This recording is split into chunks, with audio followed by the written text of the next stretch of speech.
জীবন গল্পে আমি আরজে কিবরিয়া রয়েছে আপনার সঙ্গে, এবং কথা না বাড়িয়ে আমার যিনি গেস্ট আছেন তার সঙ্গে আজকে পরিচয় করিয়ে দিই।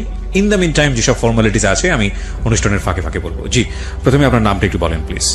আমার নাম মোহাম্মদ জায়েদ হোসেন। জায়েদ হোসেন, জি। বর্তমানে বয়স কত? আমার বয়স বর্তমান 38 বছর বয়স। তো থাকছেন কোথায়? আমার বর্তমান বাসা হচ্ছে মিরপুর ডিওএইচএসে। এমনি জন্ম জেলা? জন্ম ঢাকাতেই, পড়াশোনা ঢাকাতেই। ওকে। সো 38 বছর বয়স, নিশ্চয়ই এক্সপেরিয়েন্সও জীবনে বহুত হয়েছে। জি। জীবন গল্প অনুষ্ঠানটা শোনেন কি আপনি, নাকি কারো কাছ থেকে খোঁজ পেয়ে? আমি ওই গাড়িতে শোনা হয়েছে আমার প্রথম ফার্স্ট টাইম। আচ্ছা। তারপর থেকে রেগুলার শুনতাম ইউটিউব থেকে ডাউনলোড করে। আচ্ছা, প্রতিদিনই শোনা হয়। ফাইন। ইউটিউবের কথা যেহেতু চলে আসলো, প্রিয় শ্রোতা, আমি অবশ্যই আপনাদেরকে বলবো আমাদের চ্যানেলটি সাবস্ক্রাইব করবার জন্য। ঢাকা FM 90.4 নামে ইউটিউবে সার্চ দিলে আপনি চ্যানেলটি পাবেন। আর আপনি যদি অ্যাড্রেস বারে খোঁজ করেন তাহলে বলবো www.youtube.com/DFM904। অবশ্যই সাবস্ক্রাইব করবেন, পাশাপাশি নোটিফিকেশনটা অন করে রাখবেন, তাহলে আপনি আপডেট হতে পারবেন। এবং একই সাথে একটা কথা বলতে চাই, আমাদের এই অনুষ্ঠানটি আপনারা এখন ইউটিউবে প্রিমিয়ার শুনতে পাচ্ছেন, অর্থাৎ রেডিওতে যেভাবে শুনতে পাচ্ছেন এই মুহূর্তে ইউটিউবেও শুনতে পাচ্ছেন। সো ইউটিউবে আপনি গেলে এখন শুনতে পাবেন আমাদের অনুষ্ঠানটি। ওকে, যেটা হয় আর কি, আমরা ছোটবেলা থেকে শুরু করি, বা যেখান থেকে আসলে আমাদের গেস্টের বলার ইচ্ছা থাকে সেভাবে ফ্লোর দিই। তো আপনি শুরু করতে পারেন। জি। আমি শুরু করব আজ থেকে 10 বছর আগে, 2008 সাল থেকে শুরু করতে যাচ্ছি আমি। জি না, কিন্তু আপনার শৈশবটা আমরা একটু জানতে চাই। কোথায় জন্মগ্রহণ শৈশব করেছেন, আমি কেমন আমার ফ্যামিলি ছিল, সবকিছু মিলিয়ে। জন্ম ঢাকাতেই, বাবা গভর্নমেন্ট জব করতেন, সেই হিসেবে মতিঝিল এজিবি কলোনিতে বড় হয়ে ওঠা। পড়াশোনা করেছি মতিঝিল মডেল হাই স্কুল। কয় ভাই বোন ছিলেন? আমরা 4 ভাই 5 বোন। 4 ভাই 5 বোন। জি, 4 ভাই 5 বোন, এবং বাবা গভর্নমেন্ট জব করতেন। জি। আচ্ছা, আপনি বড় সবার? না, আমি বড় না। আমি আমার 5 বোন বড়। আচ্ছা। 1 ভাই বড়, আমি মেজো ভাইদের মধ্যে। ওকে, ঠিক আছে। তো পড়াশোনা করেছি ঢাকায় মতিঝিল মডেল হাই স্কুল, তারপর ঢাকা সিটি কলেজ, জি, তারপর জগন্নাথ। এভাবেই বড় হয়ে ওঠা। তো আমি যেখান থেকে শুরু করতে যাচ্ছি 2008 সাল থেকে। জি। 2008 সালে তখন মোবাইলের বিভিন্ন অপারেটর একটা অপশন চালু করেছিল ভয়েস আড্ডা নামে, 2828 ডায়াল করে আড্ডা মারার জন্য। তো আমি ওখানে রেজিস্ট্রেশন করি। রেজিস্ট্রেশন করে কল করি, তো অপর প্রান্ত থেকে একটা মেয়ে কলটা রিসিভ করে। তখন আপনি কিসে পড়ছেন? তখন আমি বিজনেস করি। মানে পড়াশোনা কমপ্লিট? তখন পড়াশোনা কমপ্লিট, হ্যাঁ, মাস্টার্স কমপ্লিট। মাস্টার্স কমপ্লিট পরের ঘটনা? জি। তো তার আগের ঘটনাগুলো তো আমাদের একটু জানা দরকার। তার আগে স্কুলে যদি বলি, স্কুল লাইফের কথা। আপনি জব করলেন না কেন? মানে কোথাও কোনো জব করলেন না কেন? না, আমাদের বিজনেস হচ্ছে গার্মেন্টস এর। আপনার বাবার গার্মেন্টস এর বিজনেস? বাবার না, আমার ছোট ভাই আছে গার্মেন্টস লাইনে। আচ্ছা। দুজন একসাথে আমরা বিজনেস শুরু করেন। মানে সেই সময় আপনার বিজনেসের বয়স কত? মানে বিজনেস প্রতিষ্ঠানের বয়স কত? বিজনেস শুরু করি 2007 সাল থেকে। 7 সাল থেকে শুরু করেন।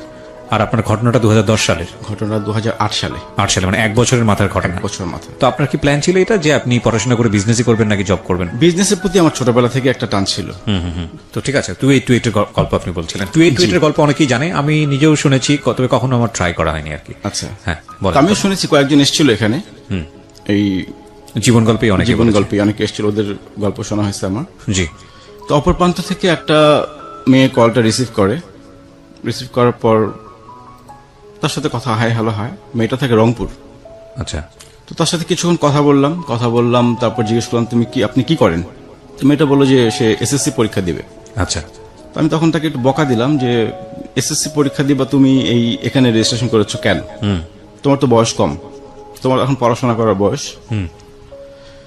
তো বললো যে রেজিস্ট্রেশন আসলে আমি করিনি, আমার বোন করেছে। আমার যে বড় বোন আছে, ওর বোন রেজিস্ট্রেশন করেছিল।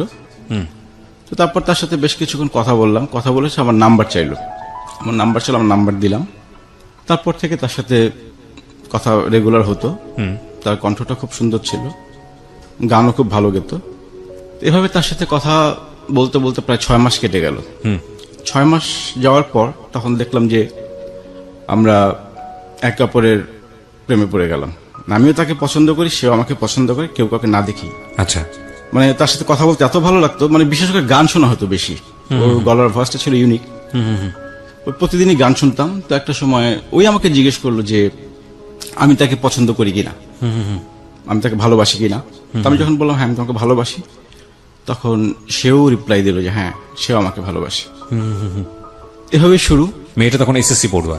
এসএসসি পাস করেছে তখন। আচ্ছা, এসএসসি পাস করেছে তখন। আপনি তখন মাস্টার্স পাস করে আপনি বিজনেস শুরু করেছেন? বিজনেস করছি, জি। তারপর এভাবে কথা বলতে চলতে থাকার পর একটা সময় আমি বললাম যে এক কাজ করো, তুমি তো আমাকে দেখোনি। সে তো কিন্তু আমাকে ডিসিশন দিয়ে দিয়েছে যে হ্যাঁ সে আমাকে পছন্দ করে, লাভ করে। তাই বলে তুমি আমাকে দেখোনি, এক কাজ করো, আমি তোমাকে আমার ছবি পাঠাই, তুমি দেখো, তুমি তোমার ডিসিশন চেঞ্জ করতে পারো। তো একটা পর্যায়ে তখন তোর মেসেঞ্জার ছিল না, তো মাল্টিমিডিয়া অপশন একটা ছিল ছবি পাঠানোর জন্য। জি। তো ওর আবার মাল্টিমিডিয়া সেটও ছিল না। যাই হোক, ওর বড় বোনের মাল্টিমিডিয়া সেট ছিল। ওর বড় বোনের মোবাইলে আমি আমার কয়েকটা ছবি পাঠাই, আচ্ছা আমার ছবি পাঠাই। তো ছবি দেখে সে আমাকে পছন্দ করে না। আচ্ছা, ছবি দেখে বললে যে না আমার পছন্দ হয়নি। ডিরেক্টলি বলে দেয়? ডিরেক্টলি বলো, সরাসরি বলে দেয়, কোনো ভূমিতা করে না। বললো যে আপনি দেখতে অনেক বুড়া, বয়স্ক। আমার সাথে তাদের বয়সের গ্যাপ হচ্ছে 12 বছর। জি। যাই হোক, তখন আমাদের কথার প্যাটার্ন চেঞ্জ হয়ে গেল, কথা বন্ধ হয়নি। তখন সে আমাকে জিজ্ঞেস করতেছে আমি কবে বিয়ে করব, আমি কেন বিয়ে করি না, আমার বিয়েতে তারা খুব মজা করবে, আমার বিয়েতে ওরা সবাই আসবে রংপুর থেকে ঢাকায়। ওকে। তো ভালো কথা। এভাবে কিছুদিন চলার পর আমার বাসা থেকে বিয়ের ব্যাপারে আলোচনা করে। তো নভেম্বরের 10 তারিখে আমার বিয়ে ঠিক হয়। নভেম্বর 10 তারিখে বিয়ে ঠিক হয়। আমি ওকে 2 তারিখে জানাই ফোনের মাধ্যমে যে আমার তো বিয়ে ঠিক হয়েছে।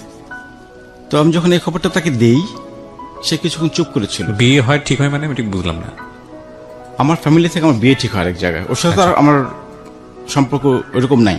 আচ্ছা সে আমাকে বলতেছে আমি যাতে অন্যত্র বিয়ে করি।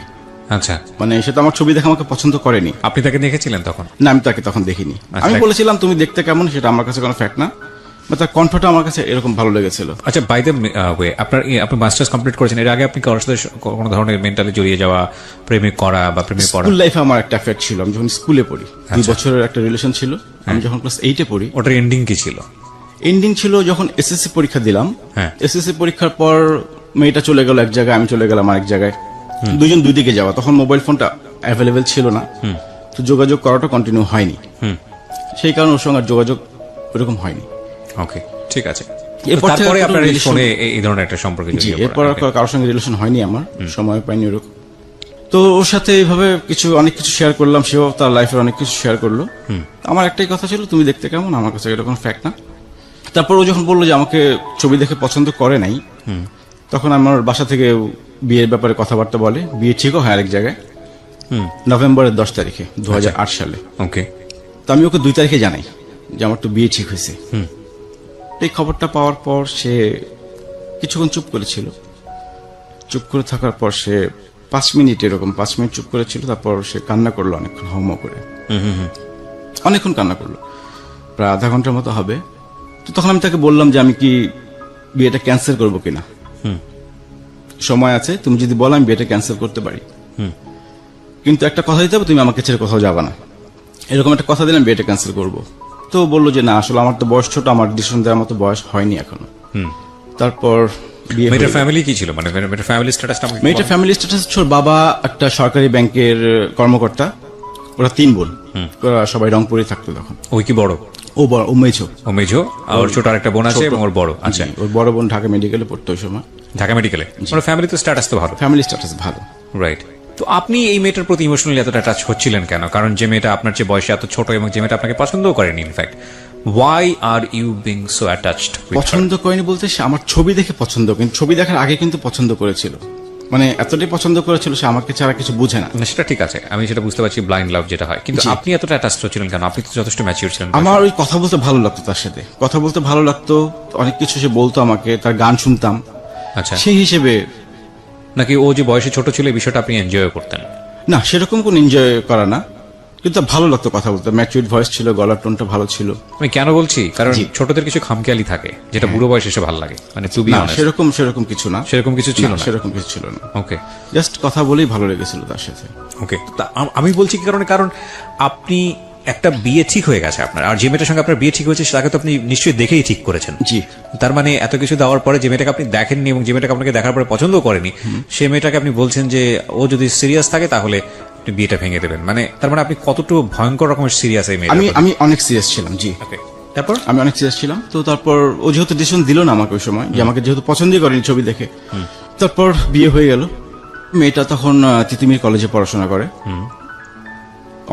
অনার্স ফাইনাল ইয়ারে পড়ে। জি। তো মোটামুটি 3 মাস ভালোই সংসার কাটছিল আমাদের, নতুন সংসার। আপনি হ্যাপি ছিলেন মেয়েটাকে নিয়ে? আমি হ্যাপি ছিলাম। হ্যাপি ছিলেন মানে কমপ্লিটলি আচ্ছা, যে মেয়েটার সঙ্গে আপনি পেন ফ্রেন্ডশিপ, যে মেয়েটার সঙ্গে আপনার ফোনের সম্পর্ক, ওনার নাম কি ছিল?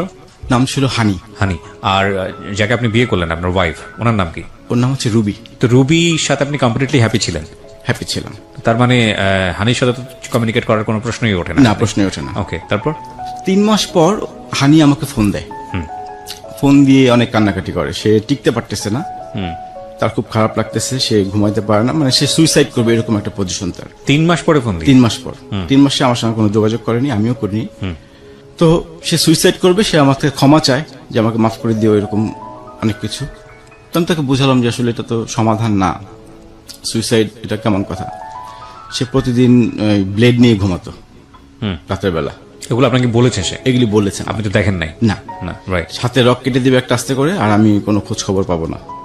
এগুলো বলে বলে আপনাকে এগুলো বলে বলে, হ্যাঁ। তা আমি এখন পড়লাম টেনশন, এখন যদি সুইসাইড করো তাহলে তো সমস্যা হবে আমার, যে আমার কারণে সে সুইসাইড করছে, আমি নিজেকেও ক্ষমা করতে পারবো না। এভাবে তার সাথে কথা বলতে থাকলাম, বুঝাতে থাকলাম, প্রতিদিনই একই কথা যে সে সুইসাইড করবে, সে টিকতে পারতেছে না। লাস্টে এমন একটা পর্যায়ে চলে আসে, সে আমার সেকেন্ড ওয়াইফ হবে, এরকম একটা অফার করে? এরকম একটা অফার করে। তাই আমি তখন কিছু বলি, আমি সেটা তো সম্ভব না, বিয়ে করে ফেলছি না, আগে কেন বলনি আমাকে, আমি তো তোমাকে অপশন দিয়েছিলাম। তো সে এভাবে বুঝতে, মানে কথা বলতে বলতে একটা সময় আমার ওয়াইফের সাথে কথা বলে। কিভাবে কথা বললো? ঘটনাটা কি ছিল? ঘটনা ছিল আমার ওয়াইফের সাথে কথা বলবে। আচ্ছা, তারপর আপনি কি করলেন? তারপর আমি ওয়াইফকে দিলাম যে আমার ছোট একটা ফ্রেন্ড, মোবাইলে পরিচয়, তো ওয়াইফকে খুলে বলছি, অন্য কিছু বললেন, জাস্ট বলছি কথা হয় ওর সাথে। আপনার তার মানে আপনি হানির সঙ্গে আগে প্ল্যান করেছিলেন যে যে আপনার পরিচয়, তোমার পরিচয় করিয়ে দিব আমার বন্ধু হিসেবে, সেই হিসেবে তুমি কথা বলতে পারো? ও বলছিল যে ভাবির সাথে কথা বলবে, হ্যাঁ, যে একটু ভাবির সাথে কথা বলবো, কেমন মানুষ। কিন্তু কথা বলাটা আপনার জন্য তো রিস্কি ছিল। আপনি নিশ্চয়ই হানিকে কোনো না কোনো ভাবে ম্যানেজ করে, যাতে সে চিনতে না পারে, বুঝতে না পারে, এরকম ভাবে তো আপনি ওয়াইফের সঙ্গে কথা বলিয়েছেন? সেরকম না, সে বলেছিল আমার ওয়াইফের সাথে কথা বলে তার ইচ্ছা, যে আমার ওয়াইফের সাথে তার অনেকদিন ইচ্ছা কথা বলবে। কেমন বিষয়টা আপনার জন্য রিস্কি না? আপনার জন্য যে সে যদি ফোন করে দিত ওয়াইফকে, যদি কোনো কিছু বলে দেয় বা কিছু একটা হয়ে যায়, তখন সেরকম কোনো রিস্ক আমি মনে করিনি। কেন মনে করেননি? কারণ বলার তো কোনো প্রশ্নই আসে না, আমি বিয়ে করে ফেলছি এখন, আর তার সাথে আমার অমন কোনো রিলেশন তো ছিল না, যাকে আমি দেখিনি এখনো। ওকে, তারপর? তারপর ওয়াইফের সাথে কথা বলতো, ওয়াইফের সাথে খুব ভালো একটা রিলেশন তৈরি হলো, মাঝে মাঝে ফোন দিত। তো একটা সময় আমার ওয়াইফ বুঝতে পারে যে মেয়েটা আমার প্রতি কিছুটা দুর্বল। যেমন আমি সিগারেট খাই, আমার সিগারেট খেতে মানা করে দেয়। আমার ওয়াইফ জানে আমি সিগারেট খাই, কিন্তু ও ওখান থেকে ইনস্ট্রাকশন দিত আমি খুব বেশি সিগারেট খাই। আমার ঠান্ডা লাগলো একটু টেক কেয়ার করতে বলতো, ওর ঠান্ডা লাগছে, মানে এই ধরনের অতি বাড়াবাড়ি। তো ওয়াইফ একটা সময় বিরক্ত হয়ে গেল, তো বিরক্ত হয়ে আমাকে বললো যে এই মেয়ে যাতে তোমাকে নেক্সট টাইম ফোন না দেয়। ওকে, ওকে। তখন আমি তো ওকে বলতে পারতেছি না ফোন না দেওয়ার জন্য, ইনকেস যদি কোনো দুর্ঘটনা ঘটিয়ে ফেলে, আমার মাথায় টেনশন হচ্ছে সেটা। তারপর যোগাযোগ এভাবেই চললো কিছুদিন। ও ফোন দিত, আমি তখন বাইরে গিয়ে কথা বলতাম। এতদিন তো বাসায় কথা বলছি, ওর সামনে, ওয়াইফের সামনে কথা বলেছি, ও কিছু মনে করেনি। কিন্তু যখন ও নিষেধ করে দিল, তখন কথাটা বলতাম বাসায় বাইরে গিয়ে। এভাবে সে আস্তে আস্তে রাত 2টার সময় ফোন দিত, রাত 3টার সময় ফোন দিত। এটা হয়তো ওর একটু হ্যালুসিনেশনের প্রবলেম ছিল, এই কারণে আমি যেটা পরে বুঝতে পেরেছি। হ্যালুসিনেশন বলতে? ও নিজের অজান্তেই ফোনটা দিত, ও বুঝতো না যে আমাকে ফোন দিচ্ছে। তো ফোন করে আপনি রাত 2টার সময় আপনার ওয়াইফের পাশ থেকে উঠে গিয়ে বাইরে গিয়ে কথা বলতেন? না, তখন কথা বলতো, কেটে দিতাম, তখন বন্ধ করে দিতাম মোবাইলটা। কিন্তু আমার ওয়াইফ তো দেখতো কে ফোন করছে, নাম্বারটা কার। তো এই নিয়ে এসে আমার বাসায় আম্মার কাছে বিচারও দেয়। আপনার ওয়াইফ? আমার ওয়াইফ, যে আমার একটা মেয়ের সাথে এরকম সম্পর্ক আছে। তো এভাবে সে আসতে, মানে আমাদের নিজেদেরও কিছু দ্বন্দ্ব ছিল, দুজনের ওয়াইফের সাথেও কিছু বনিবনা হচ্ছিল না। একটা পর্যায়ে সে আমার বাসা থেকে চলে যায়। আচ্ছা, সংসার শুরু করে কতদিন পরে ঘটনা এটা? 6 মাস পরে। আচ্ছা। তো চলে যাওয়ার পর আবার ফোনে যোগাযোগ হয়, আসতে বলি, বুঝাতে বলি, আসে না। এর মধ্যে আমার ফ্রেন্ড একটা বিয়ে করবে, ওর বিয়ের গায়ে হলুদের প্রোগ্রাম, তো ওখানে আমার ফ্যামিলি সবাই দাওয়াত দেয়। তাই আমি বলছি আমার ওয়াইফ তো এখন বাবার বাড়ি, তুই একটু ফোন দিয়ে বল ও যাতে ওখানে আসে। তো আসতে রাজি হয় আপনার ওয়াইফ? ওকে। সে বললো যে আসবে। তো আমি ও ওয়াইফকে নিয়ে ফ্রেন্ডের বাসায় গেলাম গায়ে হলুদে। তো দিন আরেক ফ্রেন্ডের বাসায় ছিলাম আমরা রাতে। জি। থাকার সময় আমরা ফ্রেন্ডের আড্ডা মারছিলাম, কাঠ খেলছিলাম আর কি, 4 ফ্রেন্ড মিলে। জি। তেমন সময় আমার মোবাইলে ফোন আসে, হানি ফোন করে রংপুর থেকে। তো ফোনটা আমার ওয়াইফ ধরে তাদের মধ্যে অনেক ঝগড়া হয়, অনেক গালিগালাজও চলে। আপনার সামনে? সেটা আমার সামনে না, আমরা তো পাশের রুমে কাঠ খেলছি। আচ্ছা। আরেক রুমে, মানে মোবাইলটা আমি রেখে আসছিলাম পাশে। আপনার ওয়াইফ মানে আপনার ফোন ইজিলি অ্যাক্সেস করতে পারতো? হ্যাঁ, আমার ফোন যে কেউ ধরতে পারত। Okay. আমার ওরকম কোনো অপশন ছিল না, রেস্ট্রিকশন ছিল না। তো ফোনে কথা বলে ওদের মধ্যে একটা ঝগড়া হয় যে তোমাকে আমি ফোন দিতে মানা করছি, তুমি কেন ফোন দিছো। বেশ কিছুক্ষণ ঝগড়া হয় ওদের সাথে, ঝগড়া হয়ে পরের দিন সে আবার চলে যায়। তা আমি আমার বাসায় চলে আসলাম। আমি ওর সঙ্গে যোগাযোগ করছি যে কেন আসবে না। তার এক কথা, সে আসবে না আমার সঙ্গে, সে সংসার করবে না। তো বসলাম, ফ্যামিলিগতভাবে বসলাম। ফ্যামিলিগতভাবে বসেও সিদ্ধান্তে আসা হলো না যে না, সে আমার সংসার করবেই না, করবে না। অনেক দেন দরবার করার পরও একটা পর্যায়ে আমাদের ডিভোর্স হয়ে যায়। সেটা হচ্ছে 2010 সালের জানুয়ারি মাসে। আপনার ফল্ট কি ছিল? আমার ফল ছিল যে আমি ফোনে কথা বলি। কেন বলেছেন? কেন বলেছি, ওই যে মেয়েটা সুইসাইড করবে, আমার মাথায় চিন্তা ছিল সেটাই। Who cares? আমার ওয়াইফের একই কথা ছিল যে ও সুইসাইড করবে, তোমার কি। এক্স্যাক্টলি, তার একটা কথাই ছিল। তা আমি চিন্তা করছি ইনকেস যদি সুইসাইড করে ফেলে সেক্ষেত্রে আমি তো No, নিজেকে it was not the answer. The answer was you were actually emotionally attached with her. আপনি তখনও তাকে লাভ করেছেন। জি। এটা অস্বীকার করার কোনো উপায় নাই। অস্বীকার করার এবং কোনো উপায় নাই। এই সুইসাইডটা আপনার জন্য কোনো ফ্যাক্টই হতো না যদি না আপনি তাকে লাভ করতেন। সো আপনার জন্য ফ্যাক্ট ছিল আসলে আপনি তাকে তখন লাভ করেছেন। জি। It was a big fault in your life. Because কেন, মানে একটা মেয়েকে লাভ করেন আপনি, সেই অবস্থায় আপনি একটা মেয়েকে বিয়ে করতে গেলেন, সেই মেয়েটাকে আপনি চিন্তাও করলেন না তাকে লাইফে নিয়ে আসার পরে কি হবে। অ্যান্ড দেন মেয়েটা আপনার সঙ্গে কন্ট্যাক্ট করা শুরু করলো। ও তো ইমোশনালি বাচ্চা, বুঝলাম যে ঠিক আছে, জি। কিন্তু আপনি তো বয়সে অনেক বেশি ম্যাচিউর ছিলেন, আপনি এই ধরনের একটা ভুল সিদ্ধান্ত কেন নিলেন? ওই যে আমার যে রিলেশনটা ছিল আমি এটা ভুলতে পারছিলাম না যে আসলে ব্যাপারটা কি হলো। এবং আপনার ওয়াইফ তো কমপ্লিটলি হ্যাপি ছিল আপনার সঙ্গে, আপনিও হ্যাপি ছিলেন। দুজনে আমরা হ্যাপি ছিলাম, 6 মাস পর্যন্ত আমাদের হ্যাপি। কত বছরের সংসার ছিল? 1 বছর। মাত্র 1 বছর। ওকে, তারপর? 1 বছর সংসার করার পর যখন ডিভোর্স লেটার হাতে পাই, ডিভোর্স আমাদের মিউচুয়ালি হয়েছে, আচ্ছা, ওই ম্যাজিস্ট্রেট অফিসে মিউচুয়ালি ডিভোর্স। বলুন আপনি। তারপর 2010 জানুয়ারিতে আমাদের ডিভোর্স হয়ে যায়। তো ডিভোর্স হওয়ার পর, ডিভোর্স হওয়ার আগেই কি হানি জানতো বিষয়টা যে আপনারা ডিভোর্সের দিকে যাচ্ছেন? হ্যাঁ জানতো। এবং তাতে তার কি সম্মতি ছিল? সে তো আমার সেকেন্ড ওয়াইফ হতেই চেয়েছিল। আচ্ছা, so she was happy. She was happy. এবং আপনিও মনে মনে এটাকে তেমন একটা বেশি খুব দেননি যে ঠিক আছে হলে হবে, হানি তো আছি আপনার। হ্যাঁ, আমার ওই রকমই ছিল, মানে আমার ফল্ট ছিল So, আপনার জন্য না, ফল্ট অফ কোর্স, যে কারণে আপনি আজকে এখানে স্বীকারও করতে এসেছেন। কিন্তু তখনও কি আপনি হানিকে দেখেছেন? তখন আমি দেখিনি। সাচ আ ব্লাইন্ড আমি ইউ আর। তখনও তাকে দেখিনি। My মানে তার goodness. কথার এত পাওয়ার ছিল, মানে এত ভালো লাগতো কথা, মানে ও যা বলতো আমি মানে কি বলবো এটাকে, মোহবিষ্ট হয়ে যেতেন। হিপনোটাইজ যেরকম হয় সেরকম হতাম। আজকে শুনে নিন যারা শুনছেন এই জীবন গল্পটা, যে একটা ভোকালের পাওয়ার কতখানি। এবং এই মিষ্ট মিষ্ট কথা শুনে নিজের মধ্যে এমন কিছু তৈরি করেন না অপর পক্ষে যিনি কথা বলছে তার সম্পর্কে, যাতে করে আপনি নিজে শেষ হয়ে যান। বলেন তারপর কি হলো? তারপর সে 2010-এ এইচএসসি পরীক্ষা দেয়। এইচএসসি পরীক্ষার পর আমি আবার একটা অ্যাক্সিডেন্ট করি বাইকে। বাইকে আমার পা ভেঙে যায়। তো কে একজন বলেছিল আমাকে রংপুরে একটা তেল পাওয়া যায়, হাড় ভাঙার তেল পাওয়া যায়। আচ্ছা, তো আমি তখন যাই, রংপুর যাই তেলটা আনতে। এ ফাঁকে ওর সঙ্গে দেখা করার ইচ্ছা ছিল, তো ওর বাসায় যাই সরাসরি। আচ্ছা, ও সরাসরি বাসায় যেতে পারে। কত বছরের সম্পর্কের পরে বাছাই গেলেন? এটা 2008 থেকে 2010। 2008 থেকে 2010-এর দিকে গিয়ে 2 বছর পরে ওর বাসায়। 2 বছর। আচ্ছা, 2 বছর পর ও বাইরে আসতে পারবে না, মানে বাসা থেকে বাইরে আসতে পারবে না। তো সে বললো যে বাসায় যাওয়ার জন্য। ইন দ্য মিনিট ওর বাসায় কি সবাই জানতো যে আপনার এরকম একটা ওর সম্পর্ক? বাসায় সবাই জানে, আমার সাথে কথা বলে। আচ্ছা, কিন্তু আপনার সঙ্গে এরকম আমার একটা বিয়ে সম্পর্ক- হয়েছে সেটাও জানে। এরকম একটা সম্পর্ক আছে সেটা জানে না? না, সম্পর্ক আছে সেটা জানে, জাস্ট জানে যে একটা বড় ভাই আছে। আমি বিভিন্ন সময় গিফট পাঠাতাম। গিফট পাঠাতেন? গিফট পাঠাতাম। কি ধরনের গিফট পাঠাতেন?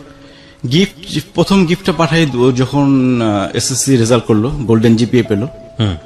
এইসব কথাবার্তা বলেও গোল্ডেন জিপিএ পেয়েছে? হ্যাঁ, বাহ, Result- course meritorious student. Result ভালো করেছে, তো গোল্ডেন জিপিএ পেলো। তো আমি তখন কিছু গিফট পাঠালাম, কিছু কাপড় চোপড় বা কিছু গিফট আইটেম এইসব। তো যেহেতু বাসায় যেহেতু সবাই তো জানতো যে গিফটটা কে পাঠিয়েছে, তো বাসায় জানতো যে একটা বড় ভাইয়ের সাথে কথা বলে, ভাইয়ের সাথে কথা বলে। তো বাসায় যখন যাই তখন তো জানে যে আমি যে ম্যারিড। দুপুরে খাওয়া দাওয়া করি ওর বাসায়। ফার্স্ট টাইম আপনি তাকে দেখলেন? ফার্স্ট টাইম দেখলাম। সো দেখার পরে ইমপ্রেশনটা কি ছিল, কেমন লাগলো? দেখার পর আমি আসলে যেভাবে কল্পনা করেছিলাম ঠিক সেরকমই, মানে ও যে বর্ণনা দিয়েছিল, কিন্তু একটু ইম্যাচিউর ছিল, মানে দেখতে। আচ্ছা, মানে আমি যতটা ম্যাচিউর মনে করেছিলাম, দেখে আমি কিছুটা হতাশ হয়েছিলাম। হতাশ বলতে মানে এতটা ইম্যাচিউর আমি মনে করিনি, এতটা পিচ্ছি হবে মানে ফেসের দিক থেকে? ফেসের দিক থেকে, হ্যাঁ। আচ্ছা, যাই হোক, পরে আমাদের শুরু হলো। আবার আমাকে চিঠি পাঠায়, মানে একটা খুব হৃদয় বিদারক চিঠি, যে চিঠিটা পড়লে আমার মানে যতবারই পড়ি ততবারই আমার চোখ দিয়ে পানি পড়ে। ওই সময় কি হাতে হাতে দিয়েছিল চিঠিটা? না না, চিঠিটা কুরিয়ার করে দিয়েছিল, মানে দেখা হওয়ার আগে? দেখা হওয়ার আগে, ওকে। মানে আমার ডিভোর্সের পর আচ্ছা। যে সেই দিনটার অপেক্ষায় ছিল আমি যাতে তাকে কখনো ছেড়ে না যাই। সে অনেক সাধনা করে আমাকে পেয়েছে, সে মানে আমি তাকে ছেড়ে কখনো যাব না। আমি তাকে কথা দিয়েছিলাম যে না, আমি আর কখনোই তোমাকে ছেড়ে যাব না এখান থেকে। তারপর শুরু হলো ওর সাথে আবার যোগাযোগ। তারপর 2010-এ ঢাকায় আসে অ্যাডমিশন দেওয়ার জন্য, ঢাকা ইউনিভার্সিটিতে, তারপর ঢাকা মেডিকেলে বিভিন্ন জায়গায় অ্যাডমিশন দেয়। তো আমি সাথেই ছিলাম। ও থাকতো ওর বান্ধবীর বাসায়, কিন্তু আমার সাথে যেত। ওর তো ভাই নেই, ওর বোন ছিল ঢাকাতে, কিন্তু আমার সাথে যেত। তো এভাবে যেতে যেতে ওর ঢাকাতে হলো না কোথাও অ্যাডমিশন। ও অ্যাডমিশন নেয় ময়মনসিংহ বাংলাদেশ এগ্রিকালচার ইউনিভার্সিটিতে। না না, বাসায় গিয়ে কি হলো আমাকে একটু ইন ডিটেল বলেন না। বাসায় গিয়ে খাওয়া দাওয়া করার পুরো ঘটনাটা কি ঘটলো, কিভাবে বিদায় নিলেন, আচ্ছা, শুনি বিষয়টা। হ্যাঁ। বাসায় তো মিষ্টি নিয়ে গেলাম, মিষ্টি আম এসব নিয়ে গেলাম, নিয়ে ওর সবার সাথে পরিচয় হলাম। বাসায় ওর বাবা ছিল না, ওর মা ছিল, হ্যাঁ, ওর বোন ছিল, ছোট বোন ছিল। পরিচয় হলাম, দুপুরে খাওয়া দাওয়া করলাম একসাথে। ও রান্না করেছিল আমার জন্য স্পেশালি। রান্না করে বিকেলের দিকে আমি আবার ওখান থেকে ব্যাক করি ঢাকার দিকে। আচ্ছা। সকালে গিয়ে নেমেছি। আপনাদের সঙ্গে কোনো কথাবার্তা হয়নি, পার্সোনালি কথাবার্তা হয়নি? পার্সোনালি কথাবার্তা ড্রয়িং রুমে হয়েছে। আচ্ছা। যে ড্রয়িং রুম, ওখানেই কথাবার্তা হয়েছে। তো আম্মু আসছে গেছে এই পাশ দিয়ে, বোন আসছে গেছে এই পাশ দিয়ে, কিন্তু ওইভাবে কথাবার্তা হয়েছে। ওই তার সাথে আমার প্রথম দেখা। তারপর বিকেলে চলে আসলাম ঢাকাতে। ঢাকাতে চলে আসার পর আবার তার সঙ্গে ফোনে যোগাযোগ। এমনও দিন গেছে যে কথা বলতে বলতে সকাল হয়ে গেছে। আচ্ছা। এসএসসি আর ইন্টার পড়ুয়া একটা মেয়ে কথা বলতে বলতে ভোর বানিয়ে ফেলছে, ওর বাবা মা এগুলো খেয়াল করতো না? ও ওর বোনের সঙ্গে, ওর বোন জানতো যে আমার সাথে কথা বলে। বাসায় ওর সমস্যা কি, বাসায় অতটা যোগাযোগ ছিল না কারোর সাথে, মানে মা বাবার সাথে মেয়ে, আচ্ছা। বোনের সাথে বোন, একটা টিটাস ছিল, ডিটাচ ছিল। জি, সেই কারণে কথাটা আমার সাথে বেশি হয়েছে। ওর বড় বোনও জানতো আমার সাথে কথা বলে, কিন্তু বড় বোন কিছু বলেনি কখনো। বড় বোনের সাথে আমার মোবাইলেও কথা হয়েছে একবার, মানে আমি ফোন দিয়েছি, বড় বোন ধরেছিল ফোনটা, তো তখন Okay. তার সাথে আমার কথা হয়েছে। ওকে। এভাবে চলছিল। তো ওর অ্যাডমিশন হলো ময়মনসিংহ বাংলাদেশ এগ্রিকালচার ইউনিভার্সিটিতে। তারপর তো আমার যোগাযোগ, আমি প্রতি সপ্তাহে যেতাম ঢাকা থেকে ময়মনসিংহ। ঢাকা থেকে ময়মনসিংহ। গিয়ে কি করতেন? গিয়ে আমি গাড়ি ড্রাইভ করে যেতাম। নিজের গাড়ি ছিল? নিজের গাড়ি, যে আচ্ছা। নিজের গাড়ি নিয়ে যেতাম ড্রাইভ করে। তো সবার সঙ্গে পরিচয় হলো প্রথম যখন গেলাম, বান্ধবী ফ্রেন্ডের সাথে পরিচয় হলো। দুপুরে খাওয়া দাওয়া করতাম একসাথে, খাওয়া দাওয়া করে একটু নদীর পাড়ে ঘুরতাম। তারপর একটা লেক ছিল, ওই লেকের পাশে বসে থাকতাম। আবার রাতের বেলা চলে আসতাম সন্ধ্যার পরে। তো প্রতি সপ্তাহে যেতাম, অ্যাটলিস্ট মাসে 2 বার যেতাম আমি। সারাদিন থেকে বিকেলে চলে আসতাম, মাঝে মাঝে হলে থাকতাম। ও থাকার কথা বলতো, ওর যে ফ্রেন্ডরা আছে। তো আমার আবার হলের প্রতি একটা দুর্বলতা ছিল সবসময়, যে ঢাকায় বড় হয়েছে, হলে থাকিনি কখনো। তো এই লাইফটা খুব এনজয় করতাম। হলে ওর ফ্রেন্ডের সঙ্গে ভালো আড্ডা মারতাম, সারা রাত কাট খেলতাম, পরের দিন ওর সাথে ঘুরে আবার চলে আসতাম ঢাকাতে। আচ্ছা। এভাবে চলতে চলতে 2011 সাল চলে আসলো। 2011-তে আমার এক ফ্রেন্ড বিয়ে করবে চিটাগং। তো ফ্রেন্ড আমাকে দাওয়াত করে, তো জানে যে আমি চিটাগং যাবো বিয়ে খেতে। তো বায়না ধরলো যে ও যাবে আমার সাথে আচ্ছা। চিটাগং। তো চিটাগং যাবে, তখন ফ্রেন্ডকে বললাম যে ও তো যেতে যাচ্ছে। বলে অসুবিধা নেই, আমার আরেকটা ফ্রেন্ড আছে, ওর শালি হিসেবে যাবে।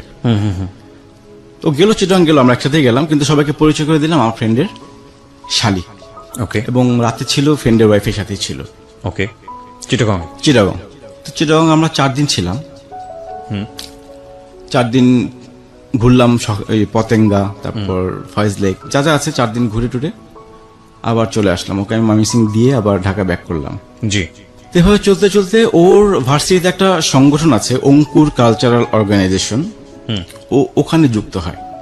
আচ্ছা। তা আমার আবার সমস্যা নাই, আমি আবার সাংস্কৃতিক মনা, গান বাজনা পছন্দ করি। তো আমাকে বললো যে আমি যে একটা অর্গানাইজেশন যুক্ত হয়েছি, তুমি কি বললাম, সে অসুবিধা নেই, ভালো। 11 শেষের দিকে মনে হয় ওদের একটা প্রোগ্রাম ছিল, পারফর্ম করবে, ও নাচ করবে, একটা গান গাবে। আচ্ছা। তো আমি যথারীতি গেলাম প্রোগ্রাম দেখতে। প্রোগ্রাম দেখে চলে আসলাম, ভালো পারফর্ম করলো ওখানে। এর মধ্যে যেতে যেতে ওর ফ্রেন্ডদের সাথে ভালো একটা আন্ডারস্ট্যান্ডিং তৈরি হয়ে গেল আমার, বা ফ্রেন্ড বা সিনিয়র ভাই। তো সবার সাথে ভালো পরিচয় হলো, ভাই বোনের সম্পর্ক সবার সাথে। তারপর আসলো 2012 সাল। 2012-তে আমরা 3 ফ্রেন্ড মিলে ঘুরতে যাই। আচ্ছা। আবার তখন যাই সিলেটে ফ্যামিলি সহ। হানিও ছিল, আমাদের সাথে আমরা 3টা ফ্যামিলি গেলাম। তো হানি আবার যেহেতু আমরা বিয়ে করিনি তখনও, আমার ফ্রেন্ডের ওয়াইফের সাথে ছিল। তো এভাবে ওখানে সিলেট 3-4 দিন ঘুরে আবার চলে আসলাম ঢাকাতে। এভাবে প্রতি বছরই তো যাওয়া প্রশ্ন। তো এগুলোর ফ্যামিলি জানতো যে আপনার সঙ্গে এভাবে মুভ করে? ওর ফ্যামিলি জানতো না, ওর ফ্যামিলি কখনোই জানতো না। তো এরপর আসলো 2013-তে গেলাম কক্সবাজার। ওই 3 ফ্রেন্ড মিলে আমরা এবার এভাবেই ঘুরি সবাই। কক্সবাজার ঘুরে আসার পর 2013-তে একদিন ফোন দিয়ে বললো যে ওর বান্ধবী একটা বিয়ে করবে। বান্ধবী বিয়ে করবে, আমাকে বললো যে বান্ধবী বিয়ে করবে, তোমাকে আসতে হবে আচ্ছা, সাক্ষী হিসেবে। ওকে। তুমি সাক্ষী দিবা। তো আমি বললাম বিয়ে করে ভালো কথা, তো বান্ধবীকে দাও, বান্ধবীর সাথে কথা বলি। তো বান্ধবীর সাথে কথা বললাম, বললো যে ভাই আসলে সিদ্ধান্ত নিয়েছি যে বিয়ে করব। তাই আমি বললাম যে যেহেতু আমি বড় ভাই, আমার তো কিছু বলার আছে ওখানে। তো বললাম যে তোমাকে কি প্রেশার দিচ্ছে নাকি বিয়ে করার জন্য, আর সিদ্ধান্তটা কি ভেবে চিন্তে নিছো? এটা কিন্তু একটা বিশাল ব্যাপার, বিয়ে। তো বললো যে হ্যাঁ ভাইয়া সবকিছু চিন্তা ভাবনা করেই নিচ্ছি, আমরা এখন কোনো ফ্যামিলিকেই জানাবো না, জাস্ট বিয়ে করে রাখবো। তো যথারীতি গেলাম, আমি সিং গেলাম, বিয়ে হয়ে গেল দুজনের কাজী অফিসে। জি। বিয়ে হয়ে গেল পর আমি আবার চলে আসলাম ঢাকাতে। এভাবে আরো কিছুদিন যাওয়ার পর প্রায় 6 মাস পর, 6 মাস পর ওর আরেকটা বান্ধবী বিয়ে করবে। আমি বললাম তোমরা কি শুরু করলা? এই কয়দিন পর পর বিয়ে করতেছে, আমরা কবে বিয়ে করব? আমাদেরও তো বিয়ে করতে হবে। বললো যে আমরা করব। তারপর ওর বান্ধবীর সাথে কথা বললাম, বললাম যে ওর যেহেতু ওর বয়ফ্রেন্ডকে আমি চিনতাম, ওর ফ্রেন্ড। জি। তো বললাম যে ঠিক আছে আমি আসতেছি। আবার গেলাম, ওই কাজী অফিসে বিয়ে হলো ওদের। আমি ছিলাম বড় ভাই, মেয়ের বড় ভাই। ওকে। জাস্ট এতটুকু বলছিলাম যে ইনকেস কোনো ঝামেলা হলে আমাকে ঝামেলায় জড়াও না, কারণ ঝামেলায় পরে যারা সাক্ষী দেয় তারাই, মামলা মোকদ্দমা যদি হয় সাক্ষীদের উপর কিন্তু। তারপর বান্ধবীর বিয়ে হয়ে যায়। তারপর আসলো 2014 সাল। এর মধ্যে তো ওর ভার্সিটি প্রতি বছর একটা করে প্রোগ্রাম চলে, ওই অঙ্কুরের প্রোগ্রাম, যেটা আমি যাই, সবার সাথে পরিচয় হয় এবং রিহার্সেলও দেখতাম আমি। আমার কাছে ভালো লাগতো রিহার্সেলগুলো দেখতে, এবং ওখানে আমি স্পন্সরও করতাম। মানে ও যা করতো আমার সেটাই ভালো লাগতো, মানে যেভাবেই হোক ওকে হ্যাপি রাখার চেষ্টা করা। তারপর 2014 মে মাসে ও আমাকে ফোন দিয়ে বলতেছে যে বিয়ে করব। তো আমি বললাম বিয়ে করব তো মাথা ঠিক আছে? বলে হ্যাঁ, এত কিছু বুঝি না। বান্ধবীরাও ধরছে ওকে বিয়ে করার জন্য, যেহেতু 2টা বান্ধবী বিয়ে করছে। তাই আমি বললাম যে আসলে ওদের প্রবলেম আমাদের প্রবলেম কিন্তু 2 রকম। আমার কিন্তু একটা ব্যাকগ্রাউন্ড আছে, তোমার ফ্যামিলি অত সহজে মানবে না জিনিসটা। জি। তো বললো যে দরকার হলে বাবা মার পা ধরে বসে থাকবো, তুমি পারবা না বসে থাকতে? হঠাৎ করে ওর বিয়ের ব্যাপারটা মাথায় আসলো কেন? তখনও তো পড়ছিল। 14তে যেহেতু 2টা বান্ধবী বিয়ে করেছে, ওদেরও একটু ইন্সপিরেশন ছিল এই ব্যাপারে। আচ্ছা আচ্ছা। ওদের দল ভারী করার জন্য হতে পারে, বা তখনও কোন ইয়ারের স্টুডেন্ট? 2014 তো থার্ড ইয়ারে পরে। ওকে, থার্ড ইয়ারে। পরে সিদ্ধান্ত নিলাম যে হ্যাঁ ঠিক আছে, আমি তো বিয়ে করবোই, কারণ ওকে ছাড়া তো আর অন্য কোথাও সম্ভব না এখন। চিন্তাও করিনি কখনো।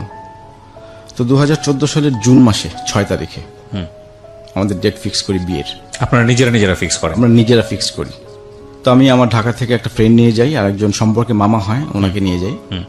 না, কিন্তু আপনার ফ্যামিলির সঙ্গে কথা বলেননি তার মানে? আমার ফ্যামিলিতে আমি কাউকে বলিনি। ওর ফ্যামিলিতেও কাউকে? ওর ফ্যামিলিতেও কাউকে। বিষয়টা কি ছিল? আপনারা নিজেরা বিয়ে? আমরা চুপি চুপি বিয়ে করব এবং চুপচাপ থাকবো, মানে যখন সময় হবে তখন জানাবো। আচ্ছা, ওকে। তারপর 2014 জুন মাসের 6 তারিখে যাই ময়মনসিংহ গেলাম, কাজী অফিসে যথারীতি আমাদের বিয়েটা সম্পন্ন হয়। তারপর আমার ফ্রেন্ডরা ঢাকায় চলে আসে, আমরা দুজন তখন একসঙ্গে থাকলাম। যখন বিয়ে করি তো কাবিন নিয়ে একটা প্রবলেম ছিল। আমি ভাবছিলাম যে 5 লাখ টাকা হয়তো কাবিন দিলেই হবে। আমার ফ্রেন্ডও বলেছিল 5 লাখ টাকা কাবিন। তো বললো যে না, 10 লাখের নিচে হবে না। এটা ও বলেছে? ও বলেছে। আপনারা আগে ঠিক করেননি বিষয়টা? না, আগে ঠিক করা হয়নি। কাবিন নিয়ে তো অতটা মাথা ব্যথা ছিল না। ওকে। যে বিয়ে করবো, কাবিন তো কোনো ফ্যাক্ট না। তা আমি বললাম যে ঠিক আছে 5 লাখ টাকা হোক। তো বললো যে না, ওর বড় বোনের বিয়ে হয়েছে, 10 লাখ টাকা কাবিন, এর নিচে এসে বিয়ে করবে না। ওকে। তা আমি রাজি হলাম যে 10 লাখ টাকা কাবিন, সমস্যা কি। তারপর বিয়েটা হয়ে গেল। তো বিয়ের পর ওই দিন আমরা ছিলাম এক জায়গায়। আচ্ছা। মানে আমাদের যে বাসর রাত বলতে যেটা বোঝায়। পরের দিন ওকে হলে দিয়ে আমি আবার ঢাকায় ব্যাক করলাম। তারপর যেভাবে চলতে থাকলো, ঠিক 4 মাস পর ওর সাথে আমার একটা ঝগড়া হয়, খুব মনোমালিন্য, ছোট একটা ব্যাপার নিয়ে। আমি একদিন শুক্রবার যেতে পারিনি ময়মনসিংহ, আমার যাওয়ার কথা ছিল, কিন্তু ও এটা নিয়ে একটা ঝগড়া হয়। ঝগড়ার এক পর্যায়ে সে আমার মাকে ফোন দিয়ে বলে দেয় যে আমরা বিয়ে করছি। রেগে মেগে? রেগে। না কি হঠাৎ করে তো ঝগড়া হতে পারে না, নিশ্চয়ই কিছু একটা দাবি দেওয়া ছিল তার। না, দাবি দেওয়া না, ওই আমি ওর সমস্যা ছিল একটা, আমাদের মধ্যে ঝগড়া হতো, কিন্তু সপ্তাহে একদিন ঝগড়া হতোই আমাদের, তো সিলি সিলি ব্যাপার নিয়ে। এই আমার সকালে যাওয়ার কথা, আমি যদি 12টার সময় পৌঁছাই ওটা নিয়ে একটা ঝগড়া হতো। আচ্ছা। তারপরে যদি এক শুক্রবার যেতে না পারতাম ওটা নিয়েও একটা ঝগড়া হতো। আমার বাবা হয়তো ফ্রাইডেতে গ্রামের বাড়িতে যাবে, ওনাকে দিয়ে আসতে যেতাম, সেই কারণে হয়তো আমার মিস হতো এই ফ্রাইডে গুলা। জি। কিন্তু একটা মিস হলে আমি পরেরটাতে যেতাম। আচ্ছা। এটা এইসব ব্যাপার নিয়ে ঝগড়া হতো। তো ঝগড়ার এক পর্যায়ে সে আমার মাকে ফোন দিয়ে বলে দেয় যে আমরা বিয়ে করছি, যে আপনার ছেলে কেন ময়মনসিং আসে না। ওকে, মানে আপনি কি যাওয়া কমিয়ে দিয়েছিলেন কোনো কারণে? না, যাওয়া কমিয়ে দিন, আমি পরপর 2টা শুক্রবার মিস করেছিলাম। আচ্ছা। মানে আমার যাওয়ার কথা ছিল, সবকিছু রেডি ছিল, কিন্তু হয়তো এক শুক্রবার বাবা গ্রামে যাবে, আচ্ছা। ওই কারণে যেতে পারিনি। পরের শুক্রবার হয়তো বাবা অসুস্থ ছিল, যে কোনো একটা সমস্যা হবে, মানে 2 শুক্রবার মিস করেছিলাম। কেন মিস করলাম? এর আগেই সে এর আগে সে আমার মাকে ফোন দিয়ে জানিয়ে দেয়। ওকে। তো বাসায় ঢুকে দেখে আম্মা কান্না করতেছে। তো আম্মাকে জিজ্ঞেস করলাম যে কি হয়েছে। তো আম্মা কথা বলে না আমার সাথে, কথা বলে না। পরে বললো যে তোমার ফ্রেন্ডের নাম্বারটা দাও। ফ্রেন্ড বলতে আপনি বাসায় জানতো যে আপনি এক ফ্রেন্ডের সঙ্গে কথা বলেন বা এরকম কোন? না না, আমার ফ্রেন্ড বলতে আমার ছেলে ফ্রেন্ড, আমার যে ছোটবেলা। ওকে ওকে ওকে। ওই ফ্রেন্ডের নাম, কারণ জানে, আম্মা জানে যে আমার যদি বিয়ে করে থাকি ওই ফ্রেন্ড নিশ্চয়ই জানবে। আচ্ছা। তো ফ্রেন্ড নাম হচ্ছে মিঠু। তো আমি তখন বুঝতে পারলাম যে আম্মা কি কিছু জানলো। পরে আমি ফ্রেন্ডকে ফোন দিলাম, ফোন দিয়ে বললাম তুই কি আম্মাকে কিছু বলছিস? বলে না কিছু বলিনি। তো কেন, কি হয়েছে? আপনার ফ্রেন্ড কি জানতো বিষয়টা? ও ফ্রেন্ড সাক্ষী ছিল। ওকে ওকে। তো আমি বললাম তুই কিছু বলছিস কিনা। আর কিন্তু কেউ জানে না, আমার কোনো ফ্রেন্ড সার্কেলও জানে না, ওই একজন ছাড়া। তো বলে যে না, আমি কিছু বলিনি। তখন আম্মার মোবাইলে আমি চেক করলাম যে কোনো কল আসছে কিনা। দেখি যে হানির নাম্বার থেকে কল আসছে। ওকে। কল আসছে প্রায় 5 মিনিটের মতো ডিউরেশন। তখন তো আমি বুঝে গেলাম যে কিছু একটা হয়েছে। তো ওকে, হানিকে ফোন দিলাম যে তুমি কি আম্মাকে বলছো কিছু? বলে হ্যাঁ বলছি। তখন সরি বলতেছে আমার কাছে, বলে যে আসলে ভুল হয়েছে, আমার রাগের মাথায় বলে ফেলছি। তো বলে ফেলছে, তখন আমি আবার আম্মার পা ধরে মাপ চাইলাম যে আম্মা আসলে ভুল করছি। ওর বিয়ে ঠিক হয়ে যাচ্ছিল, বাসা থেকে প্রেশার দিচ্ছিল, এই কারণে বিয়েটা করে রাখা, আর কিছু না। তা আমার একটা কথা ছিল যে তোমার সম্পর্ক আছে আমরা জানতাম, আমরা তো না করতাম না কখনো, এভাবে কেন করলা? আমরা সবাই যেতাম ওখানে। তো এভাবে আম্মা আমার সাথে প্রায় 6 মাস কোনো কথা বলেনি। এরপর আবার আমরা একটা ট্যুর দেই নেত্রকোনা। জি। ওই সেই 3 ফ্রেন্ড মিলে। না কিছু বলে, আমার বাবা তো কিছু বলতে পারতো। আমার বাবা কিছুই জানে না এই ব্যাপারে। তো মা বলে দেয়নি ঘটনার পরে? না, আমার বাবা স্টিল নাও কিছুই জানে না। কি বলেন আপনি? আমার বাবা কিছুই জানে না, এখনো কিছু জানে না। Life is more than drama, আমরা সবসময় বলি। So everything is possible in life. Okay, আমরা একটু আগাই সামনের দিকে।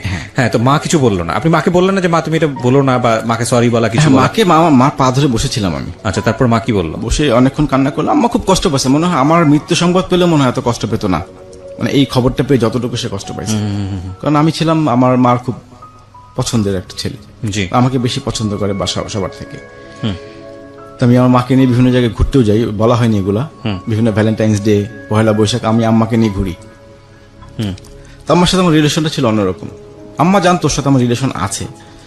তা আম্মার একটা কথাই ছিল যে বিয়ে করছো জানাইতে পারতাম আমাদের, আমরা যেতাম ওর ফ্যামিলিতে। তো এভাবে আম্মা 6 মাস আমার সাথে কোনো কথা বলেনি।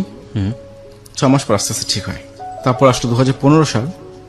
2015 সালের দিকে আমরা একটু বিড়ি ট্যুর করি ফ্যামিলি, মানে আমার ফ্রেন্ডের ফ্যামিলি সহ। ওকে। 3 ফ্রেন্ডের ওয়াইফ, আমি ড্রাইভ করে যাই, সব জায়গাতে আমি ড্রাইভ করে যেতাম। মানে আমাদের 3টা গ্রুপ ছিল এই 3 জনের। তো বিড়িশিরি ছিলাম 2-3 দিন, 2 দিন ছিলাম ওখানে। তারপর বিড়িশিরি থেকে আসার পর একদিন ওর সাথে রাতে কথা বলছিলাম, তখন প্রায় রাত 2টা বাজে। তো আমি দেখলাম যে ওই কিছুটা অ্যাবসেন্ট মাইন্ডের, মানে আমার কথা সে ঠিক মতো শুনতেছে না, মানে ফোনটা রাখার জন্য সে ব্যস্ত। 2টা কি 2:30 বাজে তখন। তো আমার অনেক চেষ্টা করতেছি কথা বলার জন্য, কিন্তু সে আমার সাথে কোনোভাবেই আগাচ্ছে না কথাতে। তো একটা পর্যায়ে ফোন রেখে দিলাম। তো আমার একটু সন্দেহ হলো, এরকম করতেছে কেন, মানে মনে হচ্ছিল কারোর সঙ্গে চ্যাটিং করতেছে এরকম কিছু। আচ্ছা। তো 2014 সালে আবার বিয়ের পর আমাদের দুজনের পাসওয়ার্ড একই ছিল ফেসবুকের। আচ্ছা। আমি কখনো ঢোকা হয়নি, ওরটাও যা আপনারটাও তাই? ওটাও যা আমারটাও তাই। এটা ওই করেছিল, কিন্তু ও আমারটাতে ঢুকতো বিভিন্ন সময়, আমার কখনো ঢোকা হয়নি। পরে আমি ওর মেসেঞ্জারে ঢুকলাম, ঢুকে দেখি সে একটা ছেলের সাথে চ্যাটিং করতেছে এবং ভাষাগুলো খুব নোংরা, ওকে। খুব নোংরা ভাষা। আপনি ওর আড়িতে ঢুকে আপনি বসেছিলেন, মানে কি কি কথাবার্তা? তখন দেখলাম চ্যাটিং এর, মানে প্রথম এটাই ছিল, আসো তোমাকে, মানে আমার চোখে যেটা পড়ছে, আসো তোমাকে আজ না আরেকদিন, মানে এরকম কিছু কনভারসেশন। তো এইভাবে বেশ কিছু নোংরা, মানে এত নোংরা ভাষা আমি কখনো শুনিও নি, দেখিও নি। আর ওর সাথে আমার এরকম কখনো হয়নি, প্রশ্নই আসে না। আচ্ছা, এগুলো ধরনের কথাবার্তা কখনো না, কখনো এই ধরনের নোংরা কথাবার্তা ও পছন্দ করতো না, আমি পছন্দ করতাম না। তো কিছুক্ষণ প্রায় 3-4 মিনিট দেখা পর আর নিতে পারছিলাম না তখন জিনিসগুলা। একটা পর্যায়ে ছেলে বলতেছে তোমার একটা ছবি পাঠাও, টপলেস ছবি। তো একটা ছবি পাঠায়, টপলেস পাঠায় না, জাস্ট ওড়না ছাড়া একটা ছবি পাঠায়। এটা মানে ও পাঠায়, আপনি ও ওখানে পাঠায়, বসে আছেন, আমি দেখছেন? দেখতেছি স্টিল নাও আমার চোখের সামনে। ওকে। ও ছবিও পাঠায়, কিন্তু ছেলে বললো এই ছবি, কারণ আমি তো এই ছবি পাঠাতে বলিনি। তো বললো যে এর বেশি পসিবল না। ওকে। এর বেশি পসিবল না। তখন আমি ওকে ফোন দিলাম, আমি পারছিলাম না তখন, মানে আমার সব ভালোবাসা, বিশ্বাস এক মুহূর্তে জিরোতে চলে আসলো, যে আমি কি দেখলাম এটা। পরে ওকে ফোন দিলাম যে কি করতেছ। ও বললো যে এক জুনিয়র নক দিছে, একটা রিপ্লাই দিলাম। জুনিয়রটা কে? বলে ঈশিতার কাজিন, ওর বান্ধবী ঈশিতা, ওর কাজিন। ও কি করে, কোথায় থাকে, সবকিছু যখন ও বল তুমি এমন করতেছো কেন, মানে এত কিছু কেন জিজ্ঞেস করতেছি আমি। তখন আমি একটু ভাষা খারাপ করলাম, না তুই জানিস না কেন করতেছি আমি এরকম। ওই কনভারসেশনের মধ্যে কথা আপনি ইন্টারাপ্ট করে ফেললেন? হ্যাঁ, আমি তো তখন ফোন দিয়েছি তাকে, মানে আপনার ওয়াইফকে ফোন দিয়েছেন? আমার ওয়াইফকে ফোন দিয়েছি। আচ্ছা, তো কনভারসেশন চলতেছিল এই অবস্থায় ফোন ওই দিয়েছেন? অবস্থায় ফোন দিয়েছি, হ্যাঁ। আচ্ছা, প্রথমে বলেছি কি করো, মানে আপনি কন্ট্রোল করতে পারেননি, কন্ট্রোল করতে পারিনি তখন আমি। That is another big mistake. Fine, আমি আসলে বিগ মিস্টেক বলবো কি, আমার মাথা তখন আসলে হয়তো ওনার ঠান্ডা ছিল না, যে কারণে উনি এটা করে ফেলেছেন। বাট এটা খুব খুব ঠান্ডা মাথায়, যেহেতু পাসওয়ার্ডটা আপনার কাছে ছিল, জি, খুব ঠান্ডা মাথায় আপনি পুরো ঘটনাটাকে রিভিল করতে পারতেন। আমি কখনোই ঢুকিনি। আচ্ছা, জীবনে কখনো ঢোকেননি, শুধু সন্দেহ হয়েছে বলে ঢুকেছেন? সন্দেহ হয়েছে, but what happen in her life, sorry in his life, so ওইটাই আমরা আমাদের এখানে প্রচার করছি। বাট টুকি টুকি কয়েকটা জায়গায় যদি কখনো আপনার লাইফে এরকম সিচুয়েশন ফেস করতে হয়, দুই একটা জাস্ট একটু টিকা টিপ্পণি করছি এই কারণে, যদি হয় কখনো, তাহলে আপনি যেটা করবেন, প্রথমত সন্দেহ করা ভালো কিছু না, তারপরে যদি সন্দেহ করে যদি ভিতরে গিয়ে এরকম কোনো কিছু পানও, সেটা যে কোনো ক্ষেত্রে হতে পারে, ছেলের ক্ষেত্রে বা মেয়ের ক্ষেত্রে, দেন মাথা ঠান্ডা রেখে পুরো ঘটনাটা রিভিল করাটা খুব জরুরি। কেন জরুরি সেটা হয়তো আমি অনুষ্ঠানের শেষের দিকে গেলে আপনাদেরকে বলবো। তারপর তো বেশ কিছুক্ষণ রাগারাগি করলাম তার সাথে, এবং তখনই ব্রেকআপ করে দিলাম। তোমার সাথে ফার্দার আপনি বলেছেন ওকে যে, ওকে বলেছি যে আমি কি দেখেছি বা কি হয়েছে না? হ্যাঁ, ও জানে, ও তখন বুঝতে পেরেছে। পুরো জিনিসটা বলে আমি ওকে স্ক্রিনশট পাঠিয়ে দিয়েছিলাম তখন। ও, আপনি স্ক্রিনশটগুলো নিয়ে নিয়েছেন? 2-3টা নিয়েছিলাম। এগুলো আছে আপনার কাছে এখনো ডকুমেন্টস? আছে, আমার কাছে আছে, স্ক্রিনশট আছে। ওকে। তো আমি ওকে আবার এই স্ক্রিনশটে পাঠিয়ে দিয়েছিলাম। তো তখন খুব সরি বললো। আপনি ঘটনাটা জানতে চাইলেন না যে কি হয়েছে তোমাদের মধ্যে? হ্যাঁ, ওই বলতেছে জুনিয়র, তো জুনিয়রের সাথে এরকম রিলেশন কেন তোমার? জুনিয়র বলতে ওর ডিপার্টমেন্টের জুনিয়র? না না, ও ঢাকায় থাকো, বান্ধবী কাজিন। ওই একদিন ময়মনসিং গিয়েছিল, সেখানে তার সাথে পরিচয় হয়েছে।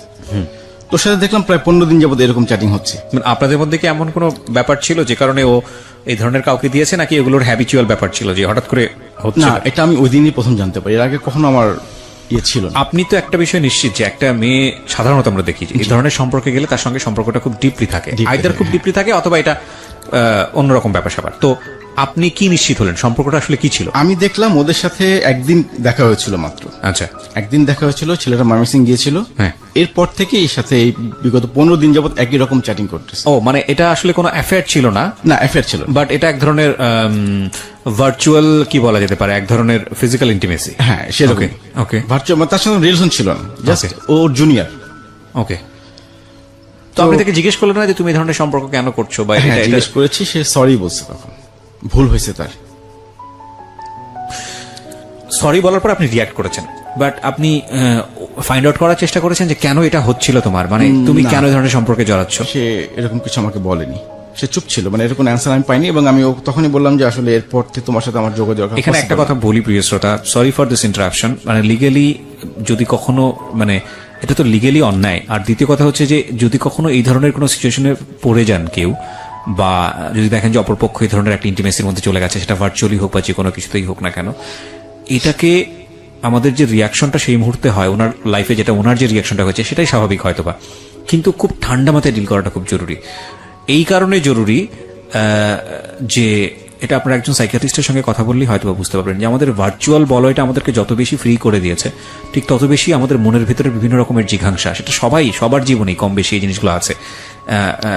বের করে নিয়ে আসতে পেরেছে। হয়তো বা ভার্চুয়ালি আমরা এভাবে মুভ না করলে হয়তো এগুলো কখনোই এক্সপ্রেস হতো না, কিন্তু যেহেতু আমাদের অপরচুনিটি আছে সে কারণে আমরা এই জিনিসগুলো করি, এবং করতে গিয়ে আমাদের একটা স্বাভাবিক সম্পর্ক, একটা সুন্দর সম্পর্ক, একটা ভালো সম্পর্ক, এটা ভয়ঙ্কর রকমভাবে বিপদের মধ্যে পড়ে।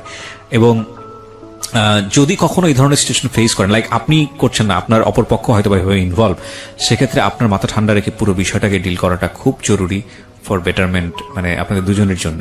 বিকজ এটা এই ধরনের ব্যাপার আসলে সম্পর্ক ভাঙার জন্য যেমন লজিক্যাল, ঠিক একইভাবে আমার কাছে ইললজিক্যালও মনে হয়। যাই হোক, এটা আমার ব্যক্তিগত ওপিনিয়ন। হ্যাঁ বলুন। তারপর তো তার সঙ্গে বেশ কিছু ঝগড়া হলো, পরে বললাম যে তোমার সাথে আর আমার সঙ্গে আর যোগাযোগ করবা না, আমি এটা দেখার জন্য প্রস্তুত ছিলাম না। মানে সবকিছু এখন জিরোতে চলে আসলো হুট করে এই জিনিসগুলো দেখার পর। তো সে অনেক সরিটারি বললো, কান্নাকাটি করলো, আর হবে না এরকম, সে ভুল করছে। পরে কি করবো, 7-8 দিন পর আবার তার সাথে আমি ক্ষমা করে দিলাম যে ঠিক আছে, আর ফার্দার যাতে এরকম কিছু না হয়। 7-8 দিন পর আপনি নিজেই থাকতে পারেননি? হ্যাঁ, নিজে আমার ওই যে বললাম, আমার একটা ওর চিঠিটা পড়লে আমি কিছু, মানে তখন আমার কিছু মনে থাকতো না। Blindly emotionally attached. এক্স্যাক্টলি। এবং সে কারণেই আপনি ভাবে রিয়াক্ট করছেন, সে কারণেই আপনি আবার 7 দিন পরে ফিরে আসছেন। নইলে আসলে এগুলো আসলে লজিক দিয়ে চিন্তা করার বিষয়, আপনার জায়গা থেকে সেটা খুব স্বাভাবিক ছিল। আমি সেই ওই কান্নাগুলো যখন চিন্তা করতাম, সে যে কান্নাগুলো করতো, রাইট, ওগুলো চিন্তা করে তখন আমি ভুলে যেতাম সবকিছু। পরে আমি তাকে বললাম যে এরকম আমি খুব কষ্ট পাইছি। সে বলছে না, সে তার ভুল হয়েছে, সে ভুল স্বীকার করেছে, এরকম কিছু করবে না। তো এভাবে গেল। এর মধ্যে তো বিয়ের জন্য প্রেশার দিচ্ছি আমি, যে তুমি বাসায় কথা বলো।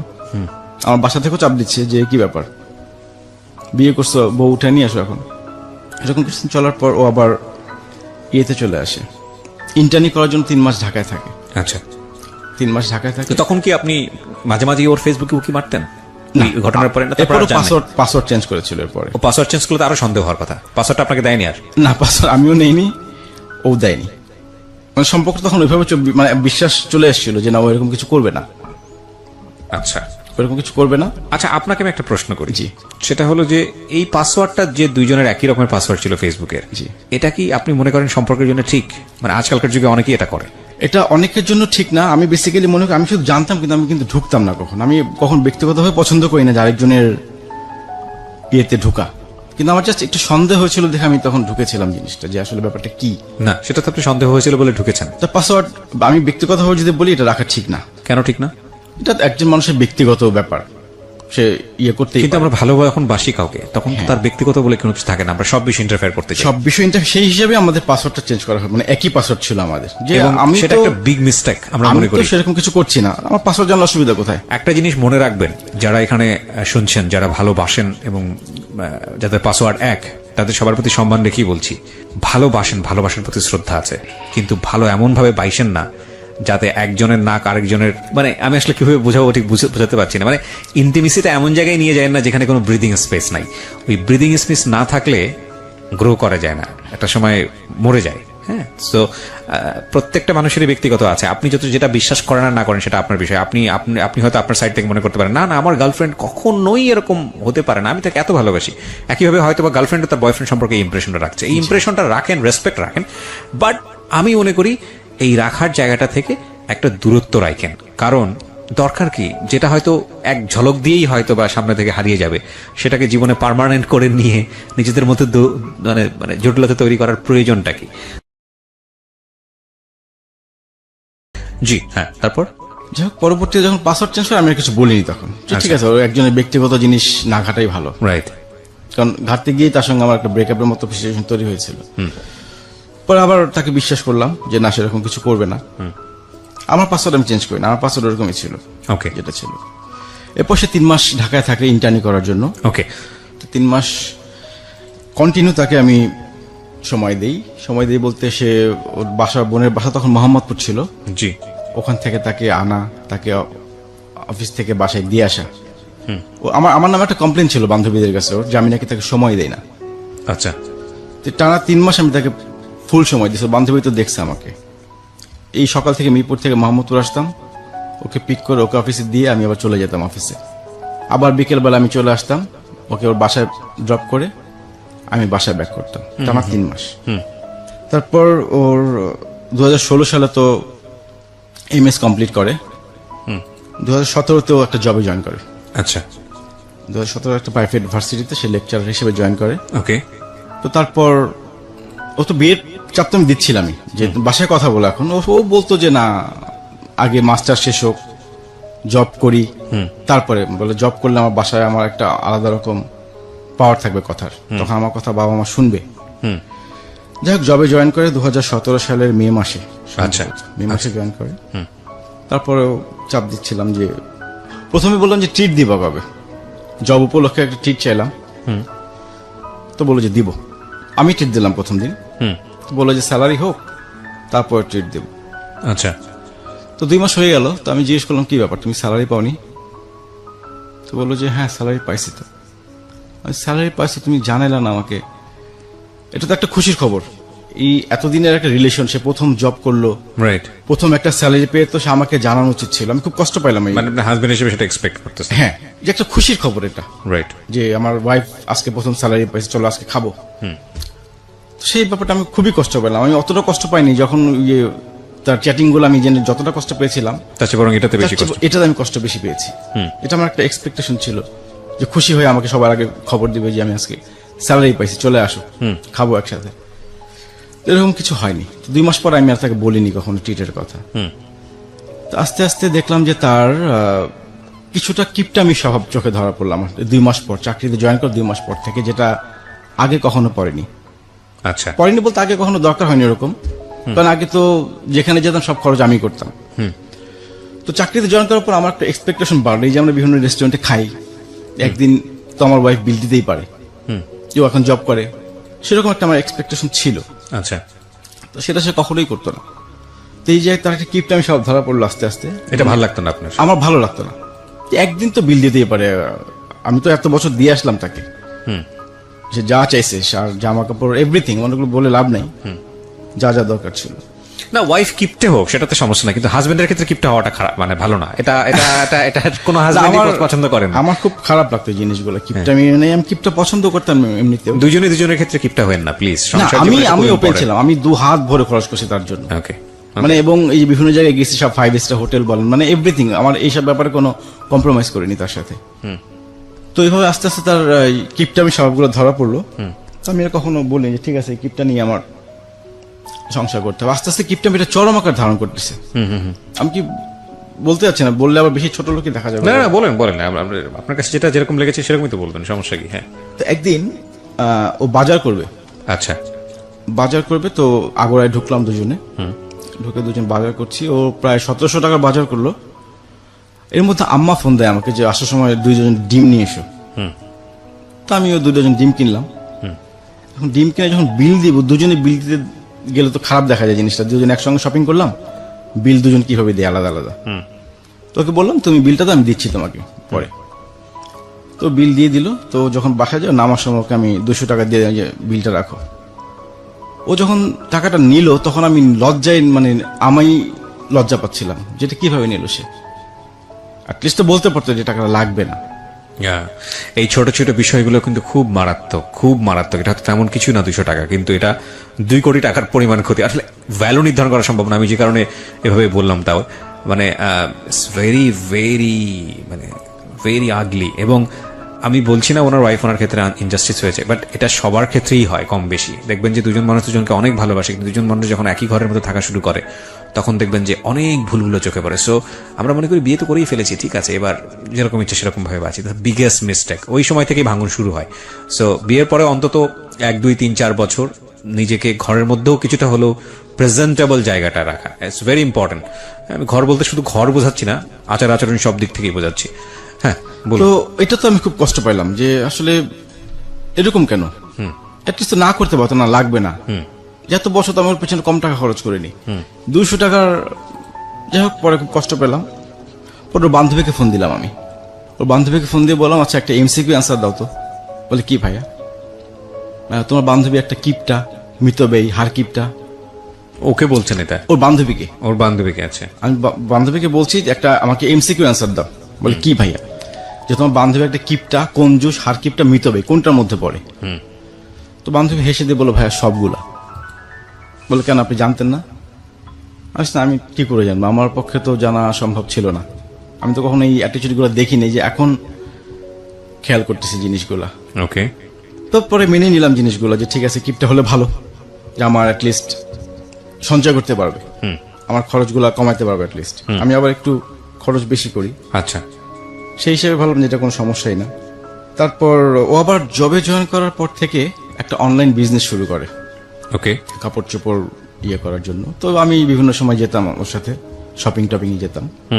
তো অনলাইন বিজনেস শুরু করার পর একদিন আমরা একটা রেস্টুরেন্টে খাচ্ছিলাম, খাওয়ার অবস্থা ওর মোবাইলটা বন্ধ হয়ে যায়। ওকে, ওর মোবাইল ওর রিপ্লাই দিচ্ছিল ওই অনলাইনের কাস্টমার যারা নক করছিল ওদের রিপ্লাই দিচ্ছিল। তোর মোবাইল বন্ধ হয়ে যাওয়ার পর সে আমারটা দিয়ে লগ ইন করে, ওকে, আমার মোবাইল দিয়ে লগ ইন করে। একটা পর্যায়ে আমার মোবাইল বন্ধ হয়ে যায়, চার্জ শেষ হয়ে যায়। চার্জ শেষ হয়ে যায়। তো পরে তাড়াতাড়ি করে বাসায় চলে গেল, যেহেতু রিপ্লাই আসতেছে কাস্টমারদের রিপ্লাই দিতে হবে।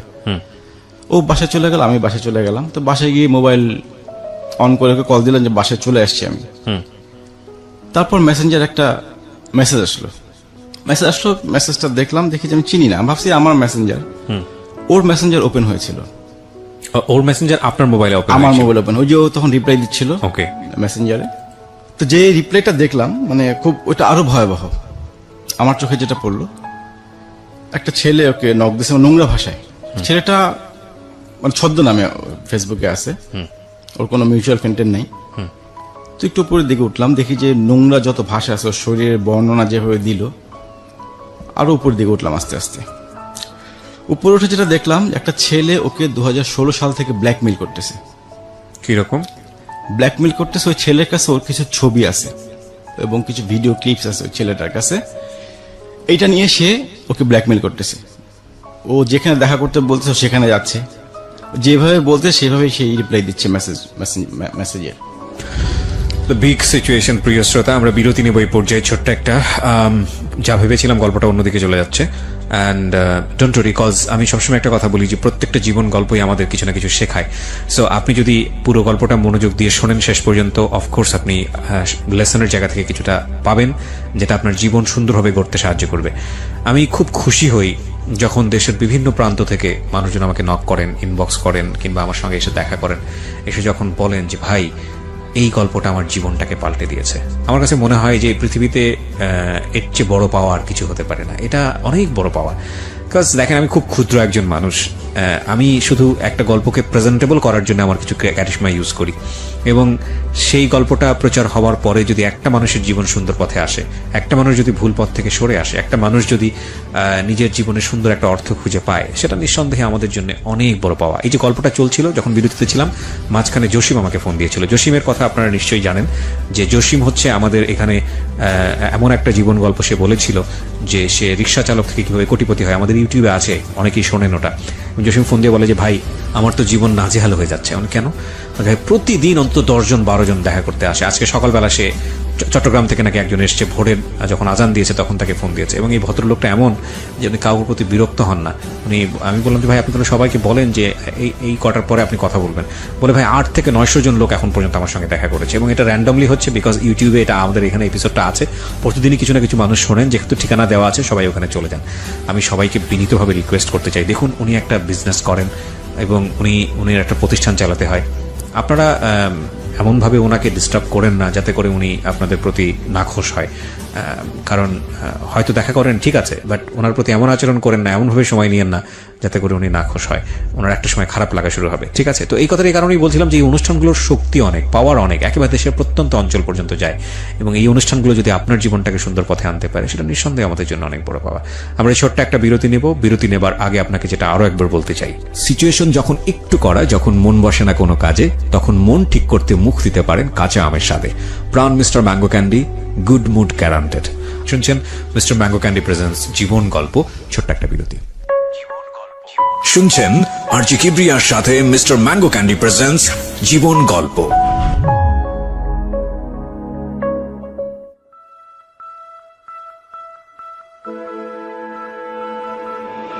Love,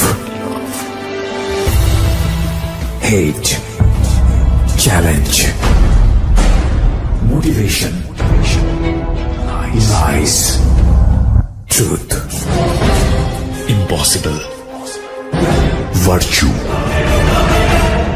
morality, something beyond entertainment. Welcome to my stage of reality. Stay tuned.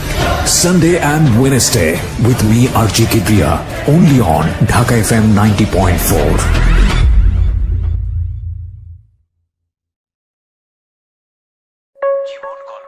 শুনছেন আরজি কিবরিয়ার সাথে মিস্টার ম্যাঙ্গো ক্যান্ডি প্রেজেন্টস জীবন গল্প।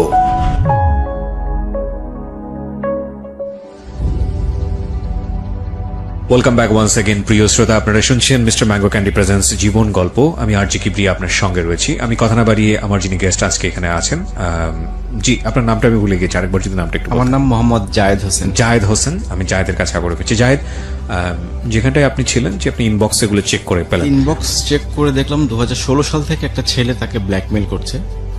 কথোপকথন কনভারসেশন কি ছিল একটু মনে করতে পারবেন? কনভারসেশন গুলো ছিল এরকম, মানে সে তো ব্ল্যাকমেইল করছেই, মানে ওর শরীরে বর্ণনা দিচ্ছে, ও রিপ্লাই দিচ্ছে আবার ওই সেই যে প্রথম বললাম একই টাইপের রিপ্লাই দিচ্ছে, জাস্ট ওই ছেলেটাকে ওর কাছে আনার জন্য।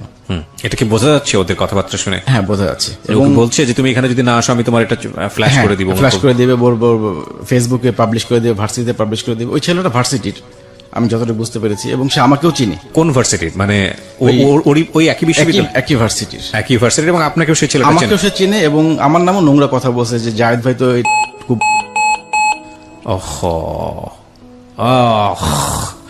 তো বুঝতেই পারছেন একজন হাজবেন্ডের এইসব জিনিস দেখার পরে মাথা ঠিক রাখাটা খুবই অস্বাভাবিক ব্যাপার। হ্যাঁ, তো তারপর ওই ছেলেটাকে সে দেখা করতে বলতেছে ক্যাম্পাসে। ছেলেটা ও যাচ্ছে দেখা করতে, কিন্তু ছেলেটা আসতেছে না। ওর সাথে লোকজন নিয়ে গেছে। ছেলেটা বলতেছে তুমি তো তোমার সাথে অমুক অমুক ছিল। সে বলে দিচ্ছে ছেলেটা ওর সাথে কে কে ছিল, যে তুমি লোকজন নিয়ে আসছো কেন, তুমি একা আসতে বলছি তোমাকে।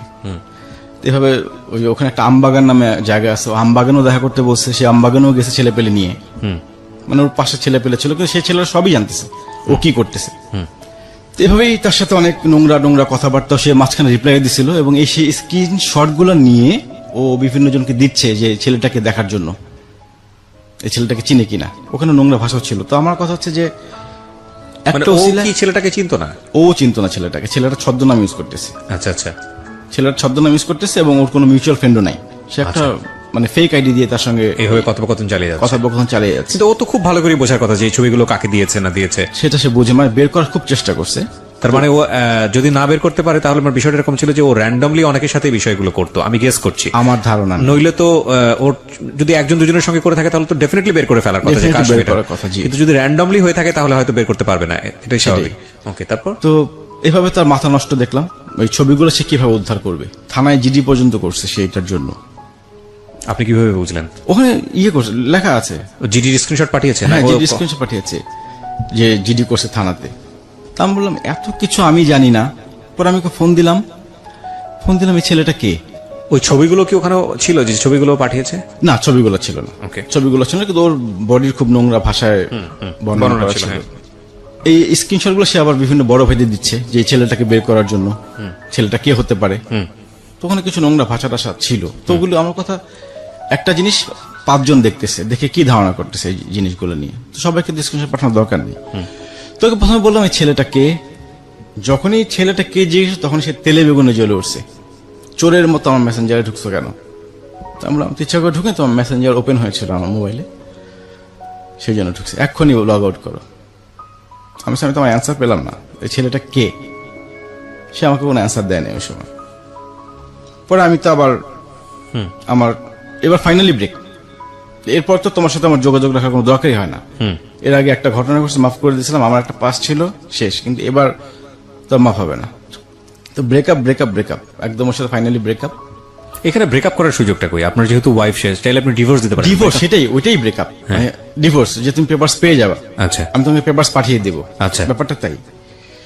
তো 2 দিন পর দেখি ওর ফ্রেন্ড একটা মালয়েশিয়া থাকতো, বান্ধবী, সে আমাকে ফোন দিছে, বলছে ভাইয়া আসলে এটা তো আমরা সবাই জানি ব্যাপারটা, একটা ছেলে ওকে ব্ল্যাকমেল করতে, কিছু ছবি এডিট করছে। ওকে, ওর কিছু ছবি এডিট করে ওকে ব্ল্যাকমেল করতেছে। আমি যা কিছুই করুক, ব্যাপারটা কি আমার নলেজে থাকা উচিত ছিল কিনা? বলে হ্যাঁ ভাই, অবশ্যই আপনার নলেজে থাকা উচিত ছিল। এটা কিন্তু আমি একটা প্রশ্ন করতে চাই আপনাকে। উচিত তো অবশ্যই ছিল, খুব সেন্সিটিভ একটা বিষয় নিয়ে আমরা কথা বলছি আজকে। আপনার সাথে তার সম্পর্কটা কি এতটা কমফোর্টেবল ছিল যে ওইরকম একটা প্রবলেম সে আপনার সঙ্গে ডিসকাস করতে পারে? আমাদের সম্পর্কটা খুবই মধুর ছিল এবং খুবই ফ্রেন্ডলি সম্পর্ক ছিল। আমি কখনো হাজবেন্ড ছিল, কিন্তু ঘটনা তো সেটা বলতেছে না। আমি কখনো হাজবেন্ড ছিল ব্যবহার তার সাথে করিনি, কখনোই না। বাট ঘটনা তো সেরকম বলছে না। এরকম একটা কিছু হলে তো সবার আগে আপনার সঙ্গে শেয়ার করা। আমার তো প্রশ্ন সেটাই যে সবার আগে কে জানার কথা, আমি জানার কথা। সে আমাকে কিছু শেয়ার করেনি। বান্ধবী ফোন দিল, বললো ভাই ওর এডিট করা ছবি ও ব্ল্যাকমেল করতেছে। আমি বললাম না, যত কিছুই বলো আমার জানা উচিত। এডিট করা ছবি হলো আসলে যেটা জিদি হবে কেন? সেটাই তো কথা। এডিট তো এডিটই, এডিট তো যে কারো ছবি এডিট করতে পারে, রাইট। ওটা নিয়ে তো এত ঝামেলার কিছু নাই। বলে না, মানুষজন দেখলে কি মনে করবে, প্রথমে তো মানুষজন দেখবে। তো বান্ধবী গুলো, আমি আমার সিদ্ধান্তে অটল যে না, আমি ওর সাথে আর সম্পর্কে যাব না। ওর আরেকটা বান্ধবী ফোন দিল, ওর সাথে আমি একই কথা বললাম যে আমি ডিসিশন নিয়ে নিছি, ও পেপারস পাঠিয়ে দেবো। লাস্টে ফাইনালি ওর এক টিচার ফোন দিল, ভার্সিটির টিচার। একটা মিনিট, এখানে ও তখন একটা প্রাইভেট ইউনিভার্সিটিতে জব করে, লেকচারার। লেকচারার তার মানে ওর তো রেজাল্ট সবকিছু ভালো। রেজাল্ট ভালো। আচ্ছা, প্রাইভেট ইউনিভার্সিটি মানে ঢাকার প্রাইভেট ইউনিভার্সিটি? ঢাকা ধানমন্ডিতে একটা প্রাইভেট ইউনিভার্সিটি। ওকে, ফাইন। হ্যাঁ, তো ওর ভার্সিটির টিচার ফোন দিল, মানে ময়মনসিং এগ্রিকালচার ইউনিভার্সিটির এক টিচার, ওরই ফ্রেন্ড। তো সে প্রথমে পরিচয় দিল, আমি টিচার, আমি অমুক বলছি। তার সাথে প্রায় টানা 2-3 ঘন্টা কথা বললাম। তুমি আমাকে কনভিন্স করলো আর কি যে আসলে ভুল করছে। আমি এটা কি আমার জানা উচিত ছিল কিনা। তখন তো ওই ফ্রেন্ডও জানা যে আমরা বিয়ে করছি। ওই যে টিচার আমাকে ফোন দিচ্ছে, সেও জানে না আমরা বিয়ে করছি। ও জানে না? না। আচ্ছা, তো ওকে তো আমি অতভাবে বলতে পারতেছি না। তাহলে সে আপনাকে সে কে হিসেবে ফোন দিল? আমাকে তার বয়ফ্রেন্ড হিসেবে ফোন দিছে। আচ্ছা, ওকে। বয়ফ্রেন্ড হিসেবে ফোন দিছে যে আসলে ব্যাপারটা কিছুই না, আমরা সবাই জানি ভার্সিটি একটা ছেলে ডিস্টার্ব করতেছে, আমরা হ্যান্ডেল করতেছি ভার্সিটি থেকে। তেমন এত কিছু হলো, থানায় জিডি হলো, আমি কিছুই জানলাম না এটা কেন। বললো ভাই ও খুব অন্যায় করছে আপনাকে না বলে, প্রথমত। তারপর এটা আমরা দেখতেছি এটা একটা এডিট করা ছবি, আপনি কিছু মনে করেন। সে মোটামুটি আমাকে কনফিডেন্স করে ফেললো। আর ওর সাথে যখন কথা বললাম, হানির সাথে যখন কথা বললাম, মানে আমার ওয়াইফ, ও প্রথম অ্যান্সার ছিল আমি আমার বাবা মাকেই জানাইনি, তুমি কে? আমি তোমার বাবা মাকে জানানো, তোমার বাবা মা কয়দিন গেছে ভার্সিটিতে? একদিনও তো যায় নাই। আমি গেছি, আমি তোমার বাবা মার দায়িত্ব পালন করছি, আমি তোমার ভাইয়ের দায়িত্ব পালন করছি, বড় বোনের দায়িত্ব পালন করছি। তো লাস্টে আবার ওই টিচারের মাধ্যমে জিনিসটা মিউচুয়াল হয়। আমি তখন ধরে নিই যে না, এটা এডিট করাই ছিল, মানে নিজেকে বুঝাই এডিট করার ছবি হবে হয়তো। সেই ওই আগের স্মৃতিগুলো যখন মনে করি তখন আবার ঠান্ডা হয়ে গেলাম। এখানে একটা জিনিস বিষয় বলি যে আপনারা যারা গল্পটা শুনছেন তাদের কাছে মনে হতে পারে আমাদের আজকের জায়েদ অনেক বোকা। ডেফিনেটলি বোকা, কিন্তু এই বোকামিটা যাতে আপনি না করেন সেজন্য আজকের এই গল্পটা। বাট একটা কথা মনে রাখেন, প্রেম এর চেয়েও ভয়ানক বোকা বানিয়ে দেয় মানুষকে। হ্যাঁ, এবং এটা সম্ভব। ঠিক আছে, ওকে, বলুন। এরপরে ওর বাসা নিবে নতুন, ও বোনের বাসা থেকে অফিস করতো। তো বলে যে আমি বাসা শিফট করবো, ওখানে ওরা 2 বোন থাকে, এটা ব্যাপারটা কেমন দেখা যায়, তুমি একটা বাসা নিয়ে দাও আমাকে। তো তখন আপনি কি জানলেন ছেলেটা সম্পর্কে, যে তুমি কত কি করেছো, কি অবস্থা? না, আর কিছু জানি না। ছেলেটাকে ট্রেস করা যায়নি, ওখানেই শেষ। মানে ভার্সিটির টিচার বলছে এটা প্রক্টর পর্যন্ত জিনিসটা জানে। আচ্ছা, তো আমি একটা বাসা নিয়ে দিলাম শঙ্করে। তো বাসা নেওয়া যাওয়ার পর ওর যে জিনিসপত্র ছিল হলে, ওগুলো শিফট করে নিয়ে আসলাম আমি। আচ্ছা, একদিনই যাও, আমি বাসা একদিনই গেছি, জাস্ট ওই মালামালগুলো উঠিয়ে দেওয়ার জন্য। তো ওদিকে দারোয়ান সিঙ্গেল বাসা ভাড়া দিবে না, মানে বাড়িওয়ালা ব্যাচেলার করে কাউকে ভাড়া দিবে না। তো আমি দারোয়ানকে বলছিলাম যে আমার ওয়াইফ এখনো আমাদের প্রোগ্রাম হয়নি, হয়ে যাবে। সেই হিসেবে বাসাটা ভাড়া দেয়। এরপর কি হয়, নভেম্বরের ফার্স্ট উইকে, নভেম্বর 2018, একদিন ভার্সিটিতে যাই আমি। ওই দিন আমার যাওয়ার কথা ছিল না, আমি সপ্তাহে 4 দিন যেতাম আমি ভার্সিটিতে। 6 দিন ক্লাস, তো 4 দিন যেতাম। আচ্ছা, ওই দিন আমার যাওয়ার কোনো প্ল্যান ছিল না। তো ওই দিন গেলাম, কাছাকাছি গিয়ে ফোন দিলাম, তুমি কোথায়? বললো যে আমি নিউ মার্কেট আসছি। নিউ মার্কেট কি করো? বলে একটু শপিং এ আসছি কলিগের সাথে। ওকে, কলিগ কি ছেলে না মেয়ে?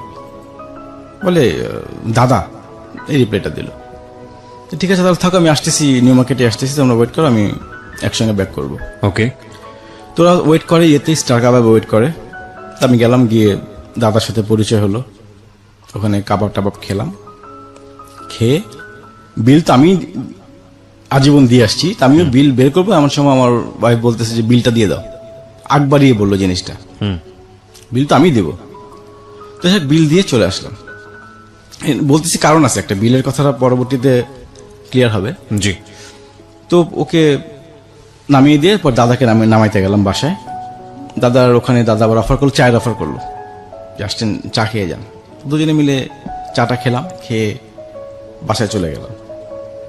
এভাবে গেল। তারপর নভেম্বরের ফার্স্ট উইক ওর বাসায় আমি প্রপোজাল পাঠালাম অফিসিয়াল, মানে এতদিন তো এটা কেউ জানতো? হ্যাঁ ও জানতো না। ও না জানা ছাড়াই? হ্যাঁ, ও না জানা ছাড়াই। হ্যাঁ। কারণ ওকে তো এতদিন বলছি যে বাসায় কথা বলার জন্য, ওকে না জানিয়ে আমি ওর বাসায় প্রপোজাল পাঠাই।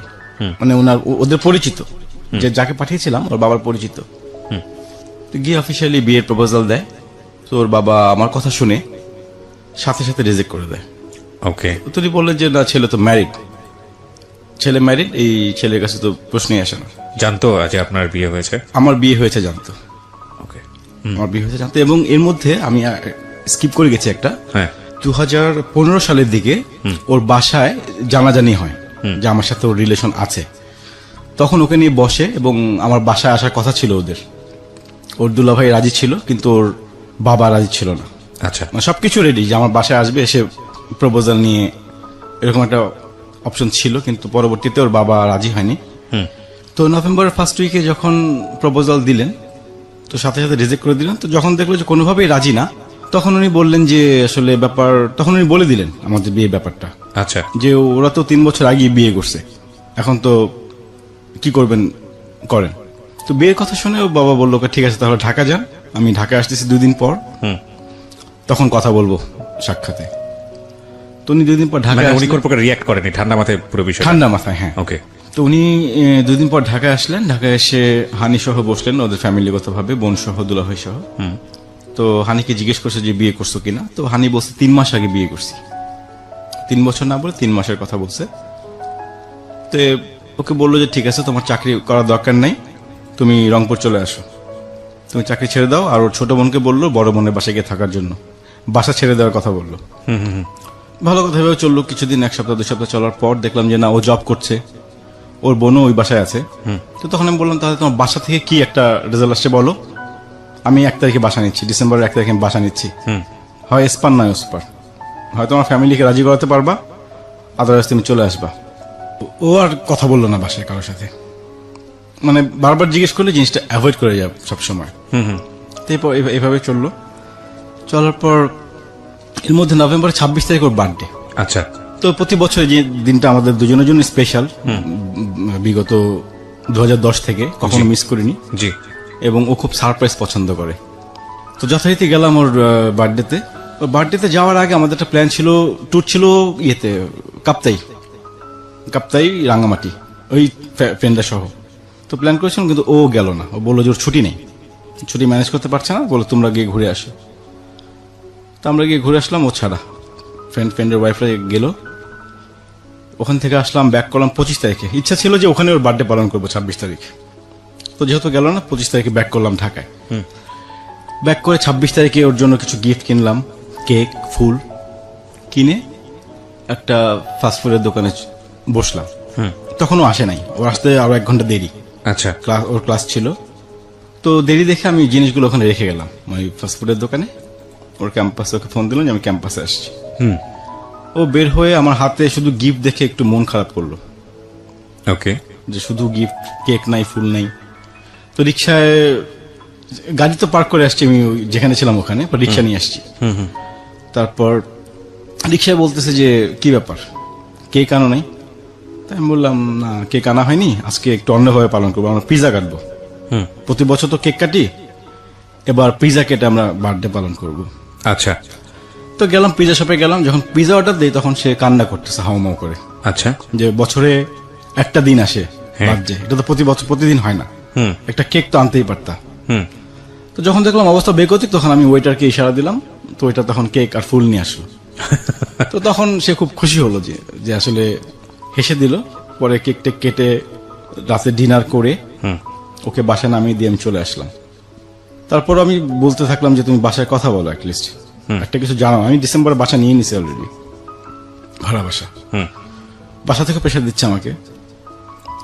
তারপর ডিসেম্বরের 31 তারিখ আমার বার্থডে। ভালো কথা, ডিসেম্বর 24 তারিখ আমরা আবার শপিং করি দুজনে মিলে। ওকে। আমি ওকে বললাম যে তুমি আসো, আজকে আমরা শপিং করব। তো ডিসেম্বরের 24 তারিখ শপিং করলাম, শপিং করে ওকে বাসায় দিয়ে চলে আসলাম। তো 31 তারিখ আমার বার্থডে। 31 তারিখ রাতে ও আমাকে একটা ভয়েস ক্লিপ পাঠায় মেসেঞ্জারে, সুন্দর একটা ভয়েস ক্লিপ। ও ওই ক্লিপটা আমি একটু শোনাতে যাচ্ছিলাম সবাই। It's a very personal thing, যদি প্রয়োজন হয় আমি আপনার কাছ থেকে শুনতে চাইবো, সমস্যা নাই। আপনাকে হয়তো কিছু না কিছু সুন্দর করে কথা বলেছে, আচ্ছা। ঠিক আছে, প্রয়োজন নাই, আমি চাচ্ছি না। কারণটা হচ্ছে কি, কিছু সাইবার অ্যাক্ট হয়েছে ইদানিং, আমরা জানি যে উইদাউট এনি পারমিশন আচ্ছা। কারো ভোকাল এটা পাবলিকলি পারমিশন মানে এক্সপোজ করা, এটা আইনত অন্যায়। আচ্ছা, এবং যেহেতু এটা আপনার ওয়াইফ হিসেবে সে আপনাকে দিয়েছে, আপনি একটা রাইট আপনার আছে এটা আপনার কিপ করার, কিন্তু আপনি এটা তার অনুমতি ছাড়া এটাকে এক্সপোজ করতে পারবেন না। আপনি হয়তো পার্সোনালি প্রুফ হিসেবে আমাকে শোনাতে পারেন, হ্যাঁ, শোনাবো। কিন্তু লাখ লাখ মানুষের সামনে এক্সপোজ করলে সে লিগেলি এটার এগেইনস্ট অ্যাকশন নিতে পারবে। সো আমরা এটা চাইবো না। খুব সুন্দর একটা ভয়েস, ঠিক আছে, বাট সিচুয়েশনটা কি দাঁড়িয়েছে আমরা পুরো গল্পটাকে শুনিনি, তারপর হ্যাঁ। তো আমার রাতে একটা ভয়েস ক্লিপ পাঠায় আমাকে সুন্দর দেখে, আমার বার্থডে উইশ করে। তো পরের দিন আমি আসি ওর ক্যাম্পাসে, আমার আসতে একটু দেরি হয়। আমি ফোন দিলাম ওকে, তুমি কোথায়? বললো যে ও ধানমন্ডিতে শঙ্করে আছে। আচ্ছা, তো আমি বললাম তুমি এক কাজ করো, তাহলে ইয়েতে চলে আসো, মোহাম্মদপুর বাস স্ট্যান্ড চলে আসো, আমরা ওখান থেকে এক জায়গায় যাবো। তো বললো না না না, আমার কলিগরা আসছে, তোমার সঙ্গে দেখা করবে। যখন কলিগদের কথা বললো তখন তো অ্যাভয়েড করার কোনো উপায় নাই যে ওনারা আসছে। যাই হোক ওখানে গেলাম, গিয়ে দেখলাম যে ওর সেই দাদা কলিগ আর বাকি সব দাদার ফ্রেন্ড, 5জন। তো ওদের সাথে পরিচয় হলাম। আমি ভাবলাম সবাই মনে হয় একই ভার্সিটির টিচার। তো যখন পরিচয় বললো যে আপনি কি একই ডিপার্টমেন্টে কিনা, তো বললো যে না, দাদার ফ্রেন্ড ওনারা। তো এভাবে ওখানে পিজা টিজা খেলাম। খেয়ে আমার খুব একটা এক্সপেকটেশন ছিল ওই দিন অ্যাটলিস্ট আমার জন্য একটা কেক নিয়ে আসবে। তো আমি তখন কিছু বলিনি, আমার জন্য কেক আনেনিও, আমিও কেক কিনিনি, এই ফার্স্ট। মানে আপনার বার্থডেতে কেক হলো না, কিন্তু ওর বার্থডেতে আপনি ঠিকই কেক হ্যাঁ, নিয়ে গেলেন। ওর বার্থডে প্রতি বার্থডেতেই 2010 থেকে তোর সাথে আমার দেখা হয়, প্রতি বছর 2টা কেক তো থাকবেই। ওই দিন আমি ফার্স্ট কেক কিনিনি। আমার খুব এক্সপেকটেশন ছিল যে ও একটা কেক নিয়ে আসবে আমার জন্য, আর কিছু না হোক। ও যেহেতু সারপ্রাইজ পছন্দ করে। খাওয়া দাওয়া করে যখন চলে গেলাম, ওকে বাসা নামিয়ে দিলাম।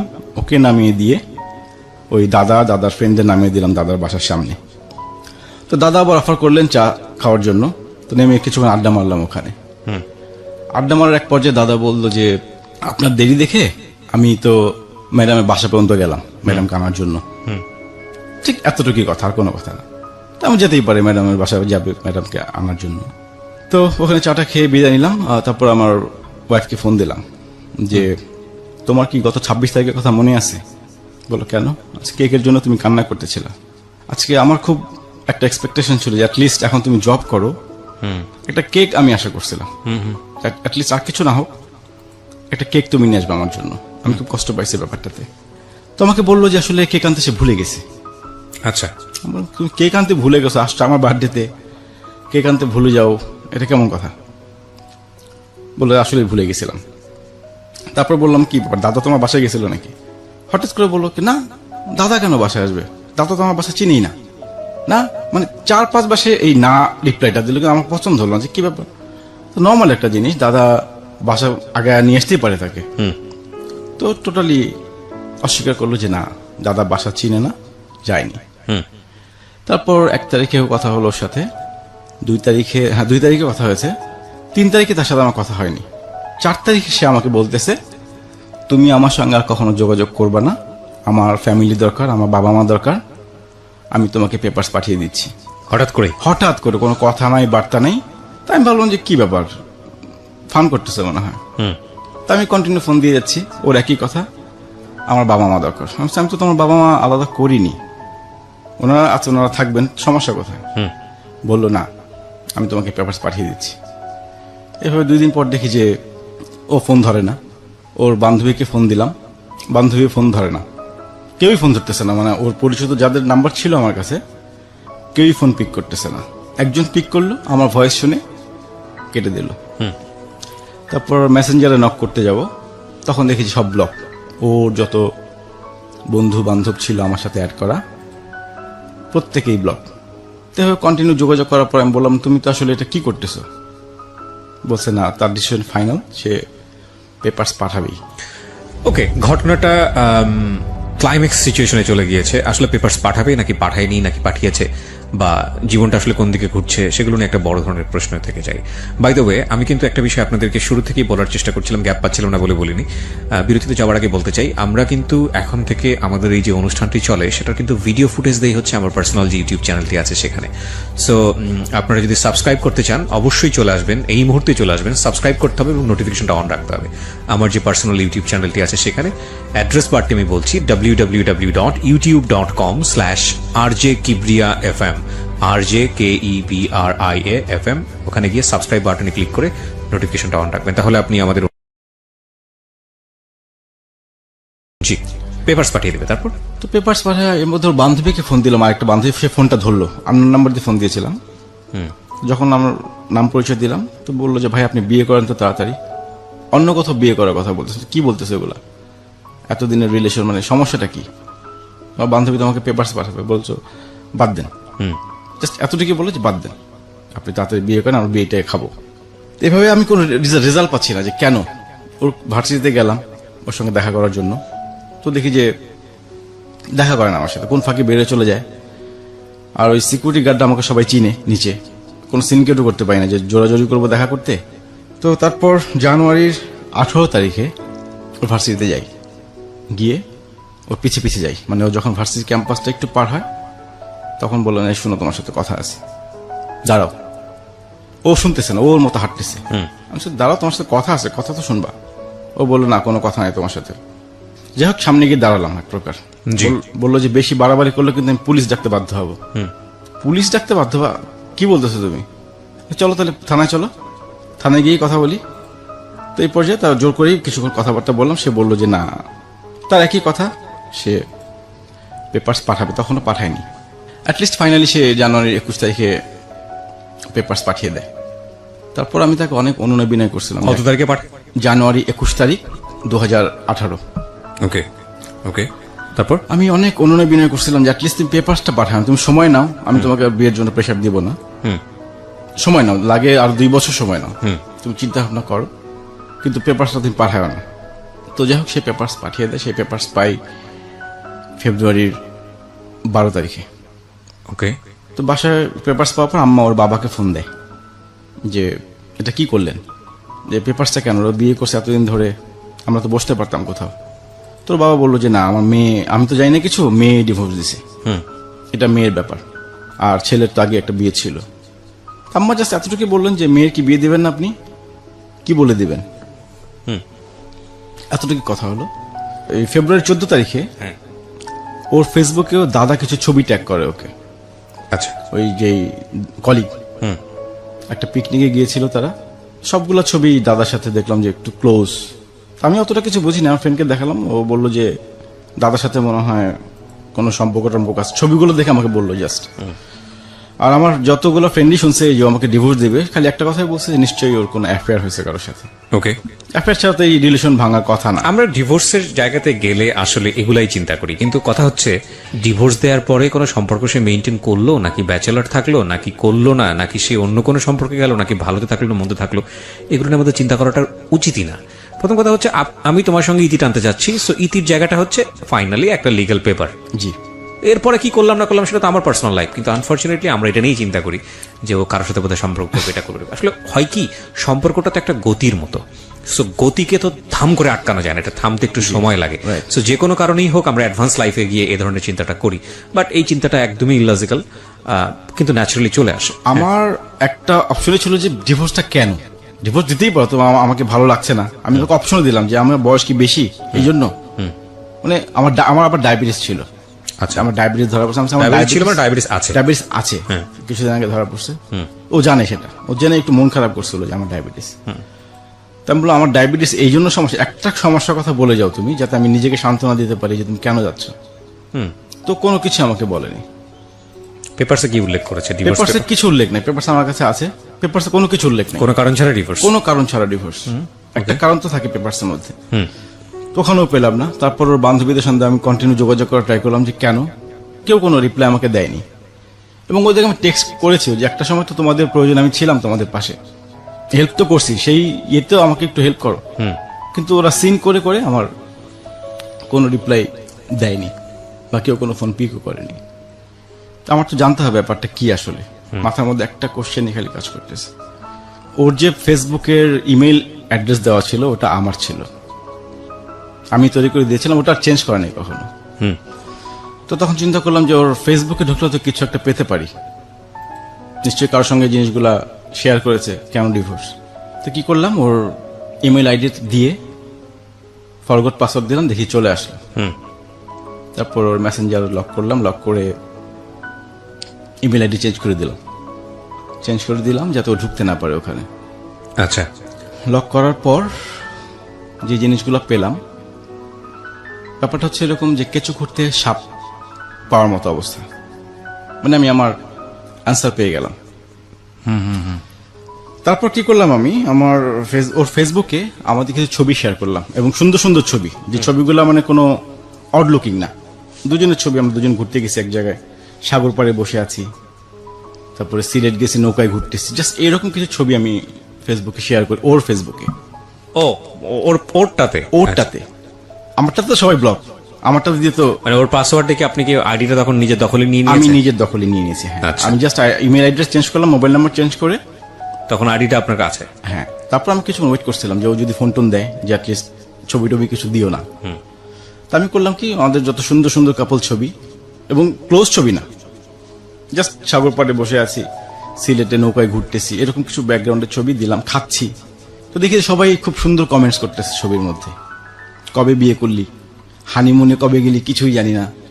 আর ওইদিকেও রিপোর্ট করতেছে ওর ফ্রেন্ডরা, মানে ও বারবার আইডিটা রিপোর্ট করছে। আইডি কিন্তু রিপোর্ট করে কিছু করতে পারতেছে না, কারণ কমেন্টস ভালো ভালো কমেন্টস করতেছে ওখানে। পরে লাস্টে ওর বাবা ফোন দিল আমার বোনের নাম্বারে, ফোন দিয়ে বললো যে অ্যাটলিস্ট সবারই তো মান সম্মান আছে, আপনার ভাইকে বলেন ছবিগুলো যাতে না দেয়, আইডিটা বন্ধ করতে বলেন। তো আমার বোন আমাকে বলে দিল এই ছবি দিও না, বাদ দাও।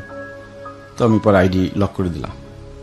আমার উদ্দেশ্য ছিল যে তুমি এতদিন আমার সঙ্গে এরকম, কেউ জানে না, ওর বাসায় জানে না, ওর কোনো ফ্রেন্ড সার্কেলও জানে না যে ও বিয়ে করছে, অ্যাটলিস্ট এতটুকু জানুক, একটা কোশ্চেনের সম্মুখীন হও যে তুমি বিয়ে করছো কি করো নাই। এগুলো ডিভোর্সের পরে, পেপারস পাওয়ার পরে? ডিভোর্সের পেপারস পাওয়ার পরে। আচ্ছা, পরে যে সাগর পাড়ে গেছো তুমি, নিশ্চয়ই বিয়ে করছো, আর যদি বিয়ে না করে যাও তাহলে তো ব্যাপারটা আরেকটু খারাপ। আমার ইন্টেনশন ছিল এটা, যে একটা কোশ্চেনের সম্মুখীন হও। অনেক আছে না, অনেক অড লুকিং ছবিগুলো দেয়, আমি ওগুলি কিছুই দেইনি। জাস্ট আমার উদ্দেশ্য ছিল যে ও যে বিয়ে করছে এইটার উদ্দেশ্যে তো আমার কাছে ব্যাক করে, যে একটা কোশ্চেনের সম্মুখীন হয়ে ঠিক আছে আমি ব্যাক করছি, বা ফ্যামিলি যাতে ব্যাক করে। তো দেখলাম যে না, ছবি টবি সব বন্ধ করে দিলাম ওই সময়। তারপর জানতে পারলাম ওই মেসেঞ্জারে যে টেক্সটগুলা, বান্ধবীর সাথে কি কনভারসেশন, দাদার সাথে কি কনভারসেশন, দাদার ফ্রেন্ডের সাথে কি কনভারসেশন, আস্তে আস্তে সবই জানতে পারলাম। আমি এখানে শুরু করব, ওই যে অঙ্কুরের কথা বললাম, ও একটা ভার্সিটিতে অঙ্কুরের সঙ্গে যুক্ত ছিল, ওখানে এক বড় ভাইয়ের সাথে তার রিলেশন 2013 সাল থেকে। এটা আমি আগে দেখিনি কখনো, জাস্ট ওই দিন দেখলাম, লাস্ট নক ছিল ফেব্রুয়ারিতে। তো দাদা ওই উনার সাথে আমার কখনো পরিচয় হয়নি। ওই অঙ্কুরের সব বড় ভাইদেরকে আমি চিনি, আমার সাথে খুব ভালো রিলেশন, কিন্তু যার সাথে ওর অ্যাফেয়ার ছিল, বা অ্যাফেয়ার বা পরকীয়াই বলবো আমি, যেহেতু আমার সাথে রিলেশন ছিল তখন, 2013 সাল থেকে তাদের মধ্যে মনোমালিন্য হচ্ছে, আবার ঠিক হচ্ছে, সে একবার ভুল বুঝতে পারতেছে। এই জিনিসগুলো দেখুন অনেকদিন কন্টিনিউ, আমার বিয়ের পরেও তার সাথে কন্টিনিউ ওই ছেলের সাথে। আপনি সবগুলোর স্ক্রিন প্রিন্ট বের করে ফেলেছেন, মানে একদম প্রিন্ট করে বের করেছেন? প্রিন্ট করছি। আপনি পেপারসগুলো আমার কাছে দিয়ে যান, সবগুলো দিয়ে আপনি বলতে থাকেন। জি, আমি না দেখে বলতে পারবো না। হ্যাঁ, আপনার বহু বলার দরকার নাই, আপনি জাস্ট ঘটনাগুলো বললেই হবে। আমি জাস্ট প্রুফ দেখলে আমি হয়তো আমাদের লিসনারদেরকে কিছু একটা বলতে পারবো।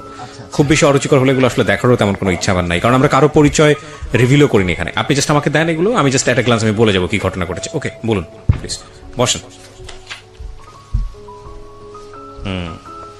ওকে, হ্যাঁ, বলতে থাকুন আপনি। তো 2013 সালে তার ওই বড় ভাইয়ের সাথে যে কনভারসেশন, ওখানে দেখছি যে সে সরি বলতেছে, সে ভুল করছে, সে অপরাধী, সে নিজেকে অপরাধী। এই আইডি কি এখনো আপনার দখলে? না, ওই আইডি পার্মানেন্টলি ডিসেবল হয়ে গেছে। পার্মানেন্টলি ডিসেবল, মানে ওরা রিপোর্ট করে ডিসেবল করে দিয়েছে? আমি করেছি এটা। আপনি করেছেন? আমি একদম পার্মানেন্টলি করেছি। আপনি পার্মানেন্টলি ডিসেবল বলে কোনো কিছু ফেসবুকে আছে বলে আমার ধারণা নেই। আপনি চাইলে এটাকে রিভিল করতে পারেন। না, আমি আর কখনো ট্রাই করিনি এটা। ট্রাই করেন? কত সালে করেছেন? এটা মনে হয় ডিসেবল হয়ে গেছে অলরেডি। আচ্ছা, ওকে, ঠিক আছে, বলুন তারপর। তারপর 2013 সাল থেকেই দেখলাম যে তাদের মধ্যে মনোমালিন্য, যে আমি ভুল করছি, কোনো ডিসিশন এক পক্ষ বিবেচনা করলে হয় না। মানে অনেক আগে থেকেই সম্পর্কটা ছিল। অনেক আগে থেকে, হ্যাঁ, 2013 সালেই সে ভুল করছে।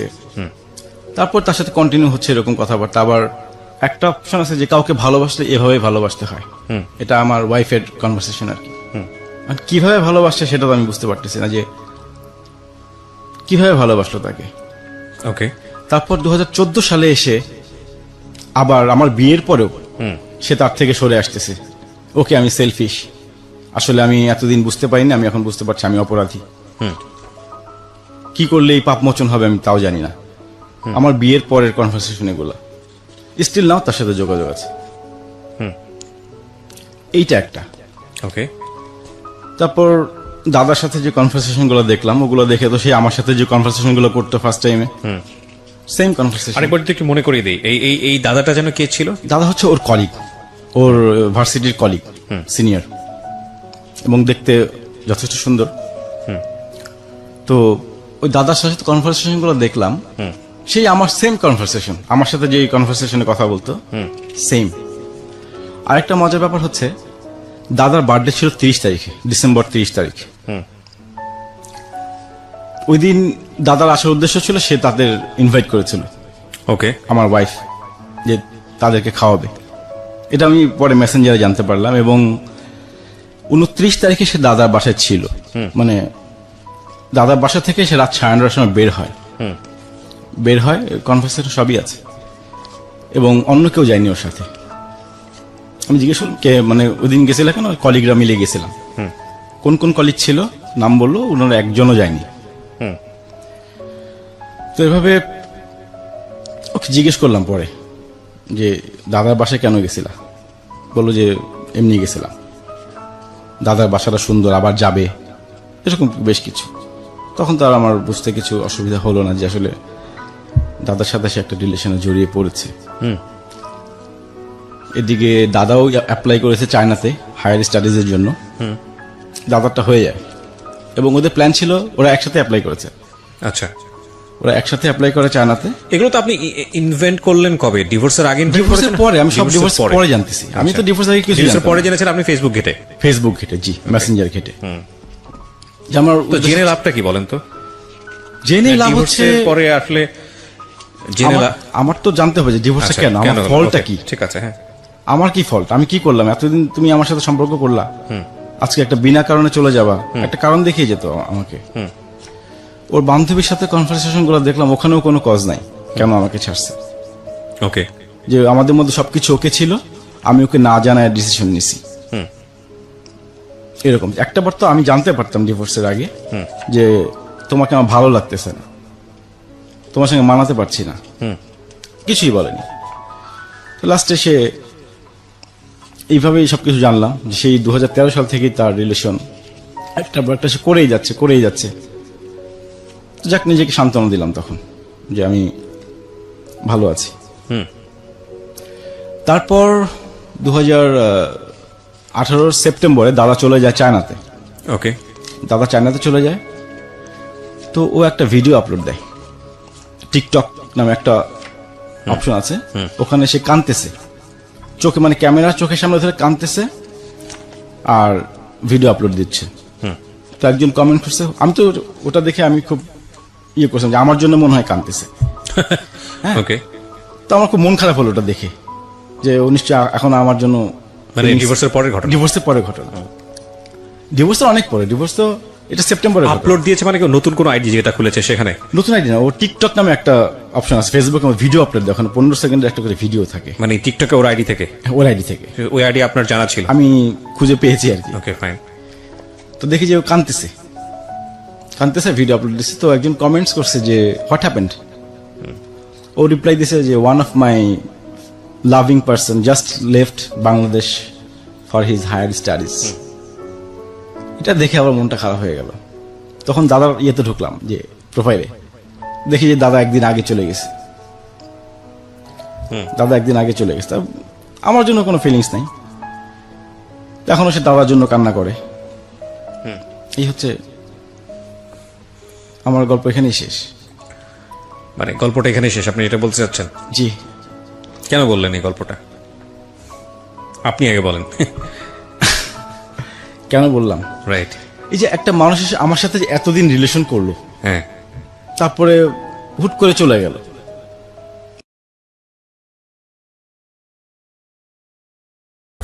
কিছু কি বাদ গেছে আপনার গল্পে যেটা আমি কথা বলার আগে ফাইনালি বলতে চান? হ্যাঁ, আমার একটা জিনিস বাদ পড়ে গেছে যেটা খুব গুরুত্বপূর্ণ। 2014 শেষের দিকে যখন বিয়ে করার প্রায় 4-5 মাস পরে ও রংপুর যায়। তো ওর বাসা থেকে একটা বিয়ের প্রপোজাল আসে জি। ফ্যামিলি। ছেলে হচ্ছে বিসিএস ক্যাডার, পররাষ্ট্র মন্ত্রণালয়। তো মোটামুটি ও বললো, আমাকে যতটুকু বললো যে সবকিছু রেডি, জাস্ট পরের দিন পছন্দ হলে ছেলে বিয়ে কাবিন করে চলে যাবে। আমি তখন ঢাকার বাইরে, আমি তখন কুয়াকাটা। তো আমি ওকে বললাম যে অ্যাটলিস্ট এক কাজ করো, তুমি তাহলে ঢাকায় চলে আসো, আমি রওনা দিচ্ছি, কারণ আমার পক্ষে তো ওখান থেকে রংপুর চলে গেলে অলরেডি বিয়ে হয়ে যাবে। আমি বললাম তুমি ঢাকায় চলে আসো, আমি ফ্রেন্ড পাঠাচ্ছি, ও তোমাকে রিসিভ করবে। তো বললো যে না, আসলে বাবা এই ব্যাপারটা শুনলে তো উনি হার্ট অ্যাটাক করতে পারে, বাবা মা খুব কষ্ট পাবে। তখন আমি কি করবো? তখন তুমি তো আমার ওয়াইফ। তো বলতেছে এখন কিছু করার নাই, আমি বাবার এগেইনস্টে যেতে পারবো না। তখন আমি বললাম তো এক কাজ করো, যদি এরকম কিছু হয় অ্যাটলিস্ট আমাকে একটা ডিভোর্সের পেপারস পাঠিয়ে দিও কোথাও থেকে, যাতে বিয়েটা বৈধ হয়। তো বলে যে ঠিক আছে তাই। কিন্তু পরবর্তীতে শুনলাম যে বিয়েটা হয়নি। কেন আচ্ছা। হয়নি সেটা জানি না, ও চেষ্টাও করেনি বিয়ে ভাঙার জন্য। ওর জাস্ট ইয়ে ছিল, মানে ও আমার মুখ থেকে বের করবে যে কি করবে। তো আমি আমার অপশন দিয়ে দিয়েছিলাম যে অ্যাটলিস্ট যদি বিয়ে হয়েই যায় তাহলে তুমি একটা পেপারস পাঠিয়ে দিও আমাকে ব্যাকডেট দিয়ে। আপনার এই ডিভোর্সের ঘটনাটা, মানে পেপারসের ঘটনাটা কত সালে? এই 2018 সালে, তাই? 2018 জানুয়ারি 21 তারিখ। মানে এরপরে আপনার প্রায় 10-11 মাস কেটে গেল। 10-11 মাস। এই 10-11 মাসের কন্ডিশনটা কি, অবস্থাটা কি? 10-11 মাসে আমার আর চিন্তা ভাবনা নাই এরকম মানে কিছু যে- যোগাযোগ হয়েছে ওর সঙ্গে? ওর সঙ্গে যোগাযোগ করতাম, চেষ্টা করেছিলাম যোগাযোগ। আমি এমনও বলেছি ওকে যে পেপারসটা ছিঁড়ে ফেলবো 3 মাসের মধ্যে, 3 মাসের মধ্যে পেপারসটা ছিঁড়ে ফেলবো। ও তাও রাজি হয়নি। পেপারস তো আপনি ছিঁড়ে ফেলতে হবে না, পেপারস তার ছিঁড়ে ফেলতে হবে। সেটাই বলছি, পেপারস ছিঁড়ে ফেলে আমরা আবার ছিঁড়ে নতুন ফেলা করে- বলতে সে উইথড্র করতে হবে, নাহলে তো হ্যাঁ, হবে না। উইথড্র করতে, সেটাই বলেছিলাম যে দরকার পেপারস ছিঁড়ে আমরা আবার নতুন করে শুরু করবো, ফ্যামিলিগত হবে। ওর এক কথাই ছিল যে না, ও রাজি হবে না। তারপর আমি ওর ভার্সিটিতে টিচারের সঙ্গে একটু আলাপ করি একদিন ওর টিচার, যে টিচারের কথা আমাকে বলতো সবসময়, ম্যাডাম, ওনাকে একদিন ফোন দিই। তাই আমি বললাম আমি ওর হাজবেন্ড বলছি। তো ওর হাজবেন্ড বলছেন, হাজবেন্ড বলতে কি বলছেন আপনি? আমি বলছি জি। ও তো আনম্যারিড, ওর সিভিতে তো তাই দেখলাম, ও তো বিয়ে করেন। আপনি বিয়ে করছেন কবে? তো আমি বললাম ম্যাডাম আমরা 2014-তে বিয়ে করি। 14-তে বিয়ে করি বলে, ও তো বলেনি কাউকে এই জিনিসগুলো। ও বলছে যে বয়ফ্রেন্ডের সাথে ব্রেকআপ হয়েছে এরকম কিছু। বলে আমরা ছবি দেখে আলাপ করেছিলাম যেটা বিয়ে পরবর্তী ছবি, কিন্তু ও স্বীকার করেনি এবং আপনার নামে অনেক আজে বাজে কথা বলছে। আপনি নেশা করেন, মানে যত প্রকার খারাপ কথা বলা দরকার। তা আমি একদিন ম্যাডামকে রিকোয়েস্ট করলাম, ম্যাডাম আমি একটু আপনার সঙ্গে দেখা করবো অফিসের বাইরে, এখন 5টা মিনিট সময় দেবেন আমাকে। তো বললো যে উনি দেখা করতে চায়নি। তো এক প্রকার জোর করে, মানে অনেক রিকোয়েস্ট করার পর ম্যাডাম ওই ভার্সিটির পাশেই একটা কফি শপে, তো ওনাকে বললাম যে আমাদের এই ব্যাপার, দাদার সঙ্গে রিলেশনটা যদি ব্রেক করতে পারেন তাহলে তো আমি আবার শুরু করতে পারি সংসারটা। তো উনি বললো আপনি কি সংসার করবেন? আমি বলছি হ্যাঁ সংসার করব। তো উনি বললো তাহলে এক কাজ করি, আমি আমার হেডের সাথে কথা বলি, কালকে আপনি অফিসে আসেন ফিজিক্যালি। তো পরের দিন অফিসে যাওয়ার কথা ছিল যে উনি, মানে হেড যদি কিছু করতে পারে এই ব্যাপারে, দুজনের মিউচুয়াল করা দিতে পারে। তো পরের দিন ওর বাবা ফোন দিল বাসায় যে আমি যাতে অফিসে না যাই, যে অফিসে গেলে হয়তো চাকরি সমস্যা হতে পারে। তো আমি আর পরে গেলাম না, যেটা আমরা ফ্যামিলিগত হয়ে মিউচুয়াল করবো। যখন ফ্যামিলিগত হয়ে মিউচুয়াল হবে তখন তো আর কিছু করার থাকে না। এরপর আর বসা হয়নি ফ্যামিলিগত ভাবে। আমি ওকে এমনও বলেছিলাম যে তোমার কাবিনের টাকা চাই কিনা। তো বলছে না কাবিনের টাকা চাই না। আমি বললাম তাহলে এত টাকা পয়সা খরচ করলাম তোমার পিছনে। বললো যে তুমি লিস্ট করো বা আমাকে হিসাব দাম, তোমার সব টাকা দিয়ে দেবো। আমি বলছি সব টাকা পয়সা দিবা, সময়টা কিভাবে দেবা তুমি? এই তোমার পিছনে যে সময়টা ব্যয় করলাম এত বছর যাবত, এই সময়টা ব্যয় করতে পারবা? তো তখন সে কোনো অ্যান্সার করেনি। তার এর কিছুদিন পরে এপ্রিলের 1 তারিখে ও আমার নামে একটা অভিযোগ করে বাংলাদেশ মহিলা পরিষদে। ওকে। আমার নামে একটা অভিযোগ দেয়, ওখান থেকে একটা নোটিশ করে আমাকে তো ওটা নিয়ে আমি আবার রিপোর্ট করি ওদেরকে যে আমি যাই, আসলে ব্যাপারটা কি। তো ওনারা বললো যে আপনি কবে সময় দিতে পারবেন, আমরা বসবো দুজনকে নিয়ে। তো আমি আমার সময় দিলাম যে আমি এত তারিখে বসতে পারবো। তো ওখান থেকে আমার ওয়াইফকে ফোন দিল, কিন্তু সে আসবে না বলে দিল। ওখান থেকে বারবার বলা হয়েছিল যে আসার জন্য, কিন্তু সে ওখানে আসেনি। আমি চাইছিলাম যে অ্যাটলিস্ট যদি বসতে পারতাম তার সাথে আমি একটা মিউচুয়ালি যেতে পারতাম, কিন্তু সে আমার সঙ্গে দেখাই করেনি স্টিল নাও। আপনার বাবা কেন জানলো না এই পুরো ঘটনাটা বিয়ের বা আজকে আপনার আমার এত বাবা বছরের ঘটনা? একটু বয়স্ক, উনি প্রায় ওনার এইজ 90-র কাছাকাছি। উনি হয়তো অতটা এই ব্যাপারে ইয়ে করে না বা জানানো হয়নি কিছু। এবং বাবার পক্ষ থেকে আমার বোন ফোন দিয়েছিল ওর বাসায়, যে আমি আমার বাবার পক্ষ থেকে ফোন দিয়েছি এই ব্যাপারে। তো এই ব্যাপারে ওনারা খুব একটা ভালো বিহেভ করেননি ওই সময়।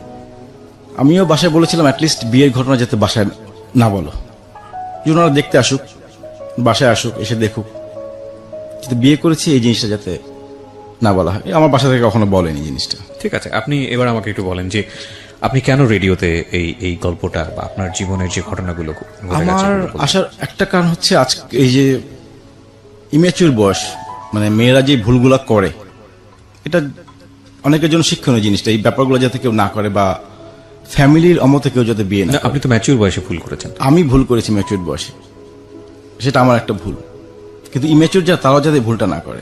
এই ম্যাচিউর জায়গা থেকে ভুল হয়তো বা অ্যাকসেপ্টেবল ইন দ্য সেন্স যে ইম্যাচিউর তারা করতেই পারে, করতেই পারে। কিন্তু ম্যাচিউর জায়গা থেকে আপনি এটাকে কিভাবে আমি তো define করবেন? করেছি যে আমি তার প্রতি অনেস্ট, আমি তাকে বিয়ে করবই, এবং কন্ডিশন ছিল এটা কেউ জানবে না, কোনো ফ্যামিলি। তার মানে কি আমরা লেসনটা কোথায় দিব যে ভার্চুয়াল কোনো সম্পর্কের মধ্যে মানুষ জড়াবে না? ভার্চুয়াল সম্পর্ক আসলে ওগুলি আমি যতগুলো আপনাদের প্রোগ্রাম শুনেছি রেডিওতে সবগুলো তো নেগেটিভই পেয়েছেন? নেগেটিভ, পজিটিভ পাইনি কোথাও। না, এটা ট্রু। 99% ক্ষেত্রে নেগেটিভ রাই আসে এখানে। 10 বছর পরে এসেও কিন্তু আমারটা নেগেটিভ হলো। হ্যাঁ, না দেখুন, পজিটিভ অনেক সম্পর্ক আছে যেটা হয়তো বা আমরা ভাবে এক্সপোজ করি না, কিন্তু আলটিমেটলি সম্পর্ক তৈরির রাস্তাটা হচ্ছে অনলাইন। সেটাকে আমি কেন নেগেটিভ দিতে যাব? দেখেন, অনলাইনে আপনার একটা সম্পর্ক হয়েছে, সেই সম্পর্কের জায়গা জুড়ে আপনি ওনার বাড়ি গিয়েছেন, আপনারা বিবাহ করেছেন, আপনি তার সঙ্গে সংসার করেছেন। এক রকমের সংসার করার পরে গিয়ে আপনি যেটা দেখলেন যে সে আপনার মনের মতো না, সে আপনার কাছ থেকে অনেক কিছু লুকোচ্ছে বা সে কোনো একটা জায়গায় বিপদগ্রস্ত। তো এই যে ব্যাপারটা, এখানে আপনি অনলাইনের দোষ কোথায় দিবেন? অনলাইনে দোষ এখন কিভাবে দেবো, ব্যাপারটা যে অনলাইনে অনেক কিছু বোঝা যায় না, আমরা আসলে অনেক কিছু দেখি না দূর থেকে। কেন, আপনি তো তার কাছাকাছি ছিলেন। কাছাকাছি ছিল, আমি বুঝতে পারিনি। হয়তো আমি তার ভার্সিটিতে যেতাম সপ্তাহে একদিন, বাকি দিন তার আমি তার ইয়ে সম্বন্ধে জানতাম না। কথা হতো, কোথায় যাচ্ছে না যাচ্ছে বলতো। আমার কেন জানি মনে হয়, উইথ ডিউ রেসপেক্ট, আপনি আমার বয়সে কিছু বয়সের হলেও বড় হবেন, জি। আমার মনে হয় আপনার ভুল বোঝার জায়গাটা এখন পর্যন্ত ক্লিয়ার না, লজিক্যাল না। কেন দেখেন, আমি যে 100% কারেক্ট তা না, বাট আমার কাছে মনে হয়েছে এরকম। এই মেয়েটাকে আপনি কাছে পেয়েছেন, এই মেয়েটার সাথে আপনি সংসার করেছেন, আপনার একটা সার্টেন পিরিয়ড পর্যন্ত তার সাথে আপনি একসাথে চলেছেন। কোন সোর্সের মাধ্যমে গেছেন সেটা তখন মুখ্য হয়ে ওঠেনি, যখন আপনি এতদূর পর্যন্ত এগিয়েছেন। তার বাড়িতে গেছেন, তার সঙ্গে সংসার করেছেন, তাকে সারপ্রাইজ দিয়েছেন, একই সাথে লাইফ ট্রিট করেছেন, স্বামী স্ত্রীর মতো জীবনযাপন করেছেন, সবকিছু ঠিক আছে। তারপরে গিয়ে আপনি যে ভুলগুলো তার মধ্যে খুঁজে পেয়েছেন, সেখানে আপনি অনলাইনের দোষ কিভাবে দেবেন? অনলাইনের দোষ না, সেগুলো তার হ্যাবিটের দোষ বা নেচারের দোষ, যদি আপনার কথা সত্যি হয়ে থাকে। এক। আর 2 নম্বর যেটা, সেটা হচ্ছে যে ভুল করার জায়গাটা যদি আমি বলি, তাহলে তো আপনার সেন্সের জায়গায় আমি বলবো যে আমি অবশ্যই আপনাকে ছোট করছি না, বাট আমার কাছে মনে হচ্ছে এরকম যে আপনি ব্লাইন্ডলি ইমোশনাল। আমার কাছে মনে হয় কি, ইমোশন জিনিসটা হচ্ছে একটা তরল পদার্থের মতো, আর লজিকটা হচ্ছে একটা স্ট্রাকচার। লাইক তরল পদার্থকে যদি আপনি ধরতে চান, একটা স্ট্রাকচারের মধ্যে নিতে হবে, সেটা গ্লাসের মধ্যেই হোক বা একটা পাত্রের মধ্যেই হোক। তো ইমোশনটা একটা মারাত্মক শক্তিশালী জিনিস, কিন্তু ইমোশনটাই সবকিছু না। ইমোশনটাকে যদি আপনি কাজে লাগাতে চান, তাহলে অবশ্যই আপনাকে এরকম একটা পাত্রের মতো ধারণ করতে হবে। পাত্রটা হচ্ছে লজিক। আমি যদি খুব সহজ ভাষায় বলি, ঠিক আছে, আপনার কথা। আপনার ক্ষেত্রে ইমোশন ফুল অফ ইমোশনাল আপনি, কিন্তু কোনো পাত্র ছিল না, মানে লজিক ছিল না। যেমন ধরেন, আপনি যে বিয়েটা করলেন, এই বিয়েটা প্রথম পর্যায়ে বিয়েটা করা, আপনি মেয়েটাকে এতটাই ভালোবাসেন, আপনার কি নিজে থেকে বোঝা উচিত ছিল না যে আমি যে বিয়েটা করতে যাচ্ছি আমি রেডি কিনা? নাম্বার 1, আচ্ছা, মেন্টালি রেডি কিনা? আপনি সেটা করেননি, আপনি বিয়েটা করলেন। বিয়েটা করার পরে আপনি, এই মেয়েটা চাইলেও আপনার ওয়াইফের সঙ্গে কথা বলতে, আপনি তাকে দিয়ে দিলেন, আপনার কি সেকেন্ড টাইম এটা একটা বড় ধরনের ভুল হলো না? যে যেই মেয়েটা আপনার প্রতি এত ইমোশনাল হয়ে গেল বিয়ের পরে, সে আপনার ওয়াইফের কাছাকাছি যাওয়ার পরে আপনার জীবনে একটা ভয়ঙ্কর রকমের বিপদ ঘটে যেতে পারে। এটা তো আপনি ম্যাচিউর ছিলেন, বোঝা যায়। আমি বুঝিনি তখন, আপনি বোঝেন নাই। Second mistake. একটা কথা হচ্ছে কি, আমাদের এক গুরুজন বলতো যে একটা ভুল ভুল, প্রথম ভুল ভুল, দ্বিতীয় ভুল ভুল, তৃতীয় ভুল আর ভুল না, এটা হচ্ছে অপরাধ। তো আপনার জায়গাটা আমি মনে করি একটা অপরাধের পর্যায়ে চলে গেছে।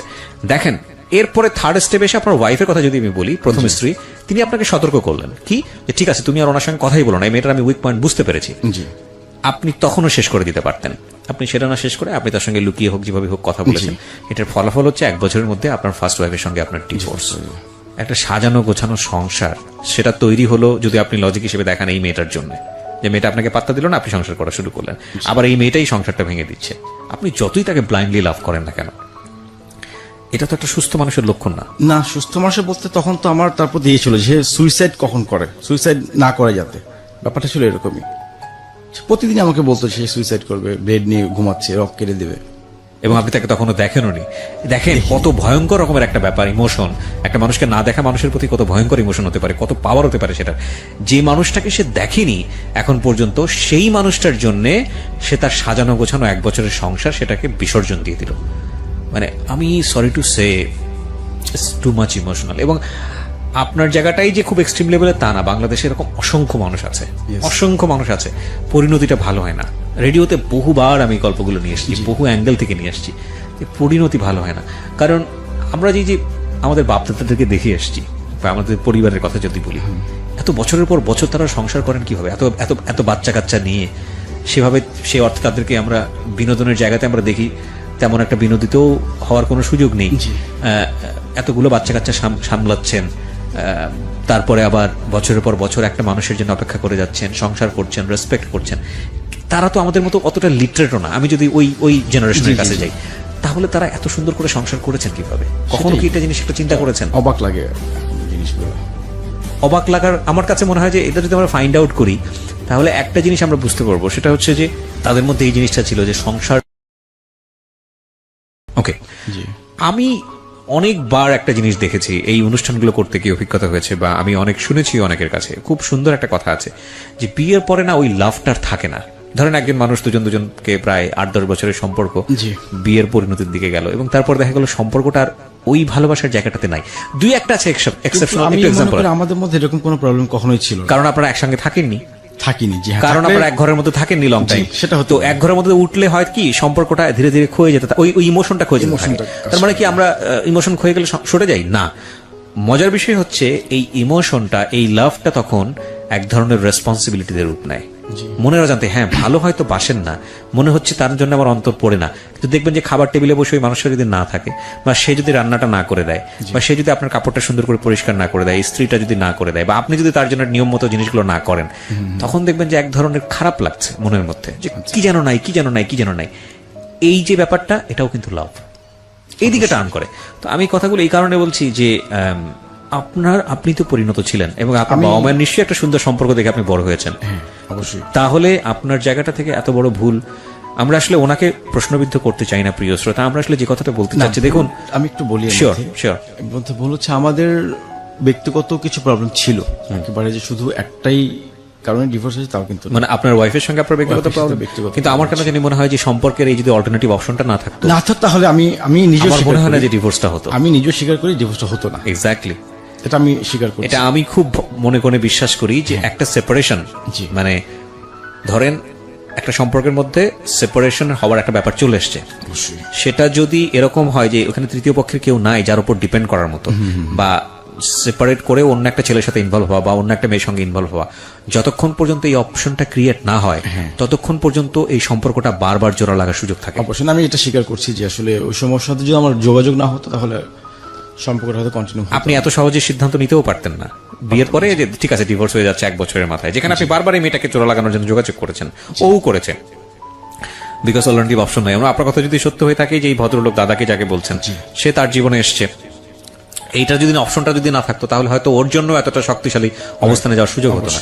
তো এটা আসলে আমরা গেস করি, মানে তৃতীয় পক্ষ কেউ একজন থাকলে এটা সহজ হয়।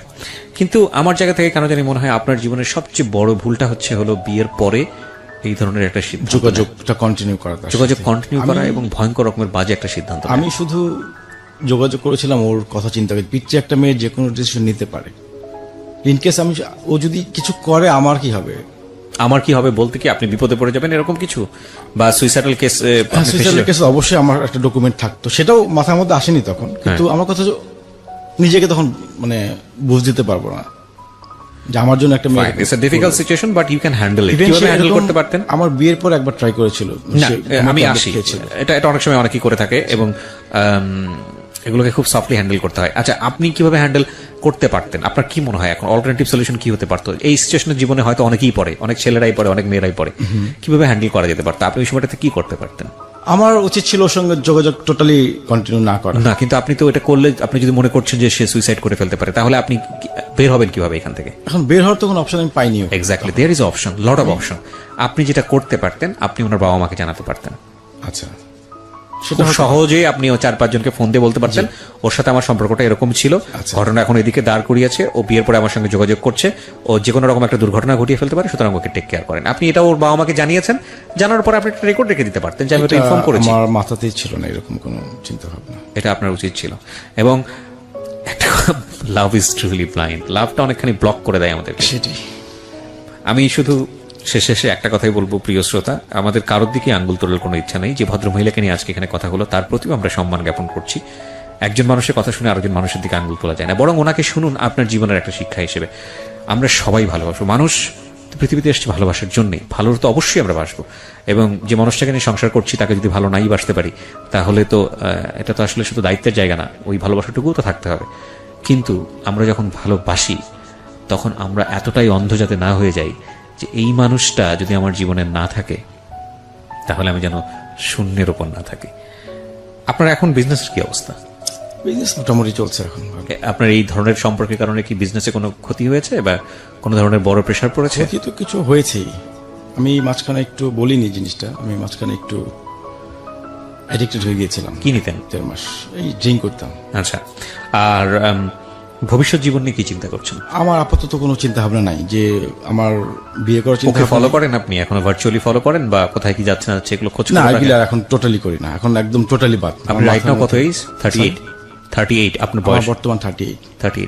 38 বছর বয়স তেমন কিছু না, বিয়ে নতুন না, করে আমার জীবন আর শুরু করার ইচ্ছা জন্য। নাই, আমার টোটালি এটার প্রতি আমার টিয়ে চলে আসছে, ওকে, একটা ঘেন্না চলে আসছে সম্পর্কে। ঘেন্না বলতে আপনি যেটা বলতে চাচ্ছেন যে আপনি কোনো মেয়েকে বিলিভ করতে পারেন না, সহজ আর বাংলায়। কিভাবে বিলিভ করবো আমি? মানে এখন কাউকে বিলিভ হবে না আমার, এখন যত ভালোই হোক ওই একই রকম মনে হয়। কখনো কাউন্সিলিং নিয়েছেন? কোনো সাইকিয়াট্রিস্টের কাছে গিয়েছেন? না না, মেন্টালি কখনো।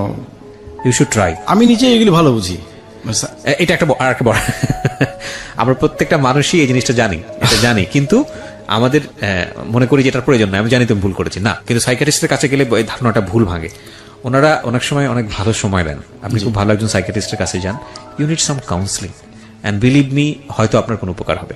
আচ্ছা। ঠিক আছে, এটাই আমি আপনাকে সাজেস্ট করব, কারণ আপনার সেই সামর্থ্য আছে বলেই আমি আপনাকে সাজেস্ট ট্রাই করছি। করতে পারি, অবশ্যই ট্রাই করতে পারি। So thank you very much, আপনি আজকে এখানে আসলেন। আমি একটা জিনিস আবারও বলছি যে আমরা যেন আমাদের জীবনটাকে ভালোবাসি। যেই হৃৎপিণ্ড আমাদেরকে প্রতি মুহূর্তেই ফ্রেশ ব্লাড দিয়ে যাচ্ছে শরীরে, যেই মস্তিষ্ক বিরামহীনভাবে আমাদের জন্য কাজ করে যাচ্ছে পুরো জীবন দশায়, সেই হৃৎপিণ্ড এবং মস্তিষ্কের কাছে আমরা কিছুটা হলেও যেন ঋণী থাকি। আমরা সবসময় যেন আমাদের সৃষ্টিকর্তাকে স্মরণ করি এই কারণে যে তিনি শুধু আমাদেরকে একটা কাজ দিয়ে দুনিয়াতে পাঠাননি, বা এই একটা জীবন শুধুমাত্র একটা মানুষের জন্য বা একটা ভুল সিদ্ধান্ত নিয়ে পুরো জীবনটাকে স্পয়েল করার জন্য পাঠাননি। আমরা যেহেতু হিউম্যান বিং হয়ে এসেছি, পোকামাকড় হয়েও তো পাঠাতে পারতেন, পিঁপড়া প্রাণী হয়েও তো পৃথিবীতে আসতে পারতাম, অন্য কিছু হয়েও তো আসতে পারতাম, জড় পদার্থ হয়েও তো আসতে পারতাম। তো মানুষ হিসেবে যেহেতু পাঠিয়েছেন, so by born we are winner. প্রথম কথা হচ্ছে আমরা by born we are winner, cause আমরা সৃষ্টির সেরা জীব। তো সেই জায়গাটা থেকে জীবনটা শুধু একমুখী জিনিস না, একটা মানুষকে পেলাম না বা একটা মানুষের জন্য একটা ভুল সিদ্ধান্ত নিয়ে ফেললাম, জীবনটা শুধু এটা না। আমাদের চেষ্টা করতে হবে ভুল যাতে না হয়। আর দ্বিতীয় কথা যেটা, ভুল যদি হয়েই যায়, যতক্ষণ পর্যন্ত বেঁচে আছি, still you have a chance for good work. So সবাই অনেক ভালো থাকুন। কিছু যদি নাই করতে পারেন, অ্যাটলিস্ট কারো কোনো ক্ষতি করেন না। So thank you very much আজকের এই অনুষ্ঠানে যারা শুনলেন। আমি আপনাকে, আপনি তোমার বয়সে বড় ভাইয়ের মতো, আমি আপনাকে যেটা বলবো সেটা হচ্ছে এর মধ্যে আমার ডোন্ট বি একটু কথা হোপলেস। ছিল, শিওর। আরেকটু কথা ছিল, এবং ও খুব চিন্তিত ছিল যে আমি ওর কোনো ক্ষতি করবো কিনা বড় রকমের। আমি আজ পর্যন্ত তার কোনো ক্ষতি করিনি। অনেক অনেক কিছু বলছিল, ইভেন একটা জিডিও করিনি তার, সে কিন্তু আমার নামে কয়েকটা জিডি করছে। আমি ওর সঙ্গে দেখা করতে গেলেই সে আমার নামে জিডি করে। আমি তার নামে কোনো জিডিও করিনি এবং তার ক্ষতি করার কোনো চিন্তাও করিনি আমি, যে তার আমি কি ক্ষতি করবো। না, অফকোর্স না, আপনি করে কেন করবেন? প্রশ্নই আসে কখনোই করবেন না, প্রশ্নই আসে কখনোই করবেন না। এবং যে মানুষটাকে আপনি একটা সময় পাগলের মতো ভালোবেসেছেন, ওই ভালোবাসার প্রতি আপনি রেসপেক্ট রাখেন। পরে মানুষটা হয়তো আপনার মতো নাই। আমি বলি যে ভিডিও আপলোডটা দেখুন, দাদার জন্য কান্না করতেছে, তার আগে পর্যন্ত আমি সপ্তাহে 2-1 দিন গিয়ে ক্যাম্পাসে বসে থাকতাম, চা খেতাম, সিগারেট চলে আসতাম, জাস্ট একটু দেখার জন্য, আর কিছু না, কোনো কথা বলা ট্রাই করিনি কখনো। জাস্ট ক্যাম্পাসে বসতাম, এক কাপ চা খেয়ে, কখনো দেখা হতো, ও পাশ দিয়ে চলে যেত, আমি চলে আসতাম। ওর কোনো ক্ষতি করা আমি আমার মাথায় কখনোই ছিল না। অনেকে বলছিল অনেক কিছু করার না, জন্য। অফকোর্স। এবং আপনি যে ডকুমেন্টসগুলো আমাকে দেখিয়েছেন, এই যে পেপারস, আমি এগুলো বলিনি রেডিওতে, আপনি এগুলোও আপনার কাছে রাখবেন না। এগুলো না, আমি আপনি- ছিঁড়ে ফেলবো। আপনি আজকের পরে এগুলো ছিঁড়ে ফেলবেন। এবং শুধু এগুলো না, ওর কোনো ডকুমেন্টস যেটা আপনার অ্যাবসেন্সে ক্ষতি হতে পারে, এরকম কোনো জি, জি। ডকুমেন্টস আপনি আপনার ডিভাইসগুলো না, আমি সব রাখবেন। ছবিটা সব ডিলিট করে এবং যে ফেলছি। স্ক্রিনশটগুলো আপনি আমাকে দেখাতে চেয়েছেন, সেনসিটিভ বিষয়গুলো, ওগুলো আপনি রাখবেন না। না। আমি আপনাকে রিকোয়েস্ট করবো, কারণ একটা জিনিস কি, ধরেন আপনি হয়তো কোনো কারণে আজকে হয়তো মারা গেলেন, সাপোজ, আপনার ডিভাইসগুলো হয়তো অন্য কারো হাতে চলে গেল, বা এগুলো কিডন্যাপ হলো, বা এগুলো চিন্তাই হলো, পরবর্তীতে হয়তো তার একটা বড় ক্ষতি আমি হয়ে এগুলো গেল। শুধু ওর একটা ফ্রেন্ডকে পাঠাইছি, ওর যে বান্ধবী, ক্লোজ বান্ধবী, ওকে শুধু জানানোর জন্য, কিন্তু সেও কোনো রিপ্লাই দিচ্ছে না। আমরা খুব সফটলি না, যখন খুব বিপদগ্রস্ত হয়ে যাই, যখন খুব হোপলেস হয়ে যাই, যখন কিছুই করার থাকে না, তখন আমরা চারদিকে হাত বাড়াই যে কেউ যদি আমার থেকে একটু সিম্প্যাথি দেখাতো। আপনি বেসিক্যালি যে কাজগুলো করেছেন সেগুলো আপনার সিম্প্যাথি পাওয়ার জন্য, যে ওর ফ্রেন্ড অন্তত আপনার পক্ষে কথা বলুক, কেউ অন্তত আপনাকে একটু কথা বলার জন্য, যে বিগ মিস্টেক কেন? হচ্ছে হলো, ফ্রেন্ড তো তারই, সে তো আপনার সাথে অবশ্যই কথা তার বলবে না। friend। আমি বলিনি আমার পক্ষে কিছু করার জন্য, জাস্ট আমি একটু জানতে চাচ্ছিলাম যে একটু বোঝাও, একটু বোঝাও। একটা বান্ধবী যদি ওকে একটু বোঝাতো, আমার ধারণা সে ব্যাক করতো আমার লাইফে। আমার মনে হয় বেস্ট পলিসিটা এই সময় হচ্ছে চুপ করে যাওয়া, তাকে কিছু কথা বলে যে ঠিক আছে, আমি জানি তুমি এখন আর বুঝবা না, বা বিষয়টা এরকম। আমি বলছি তাকে যে তুমি এখন ঘোরের মধ্যে আছো, এখন যা কিছুই বলি তোমার ভালো লাগবে। হ্যাঁ, ভালো লাগবে না, ঠিক আছে, আমি স্টপ হয়ে যাচ্ছি, এখানে আমার কিছু করার নেই, যতই মুভ করবো আমি, তত তোমার খারাপ লাগবে, সো আমি বিং স্টপড রাইট নাও। তুমি যেটা করতে পারো তুমি মুভ করো, মুভ করার পরে তোমার জন্য যদি মনে হয় যে না, you are doing mistake, you are doing error, or you are doing wrong, whatever it is, তুমি যদি ফিরে আসতে চাও, আমি আছি তোমার জন্য। So thank you very much. শুনছেন মিস্টার ম্যাঙ্গো ক্যান্ডি প্রেজেন্টস জীবন গল্প। প্রত্যেকটা গল্পই আমাদের জন্য অনেক শিক্ষণীয়। আজকের এই গল্প থেকেও সবসময় মনে রাখতে হবে, যে কোনো সম্পর্কে গেলেই আমরা যেন এতটুকু জড়িয়ে না যাই যতটুকু জড়িয়ে গেলে নিজেকেই খুঁজে পাওয়া যায়।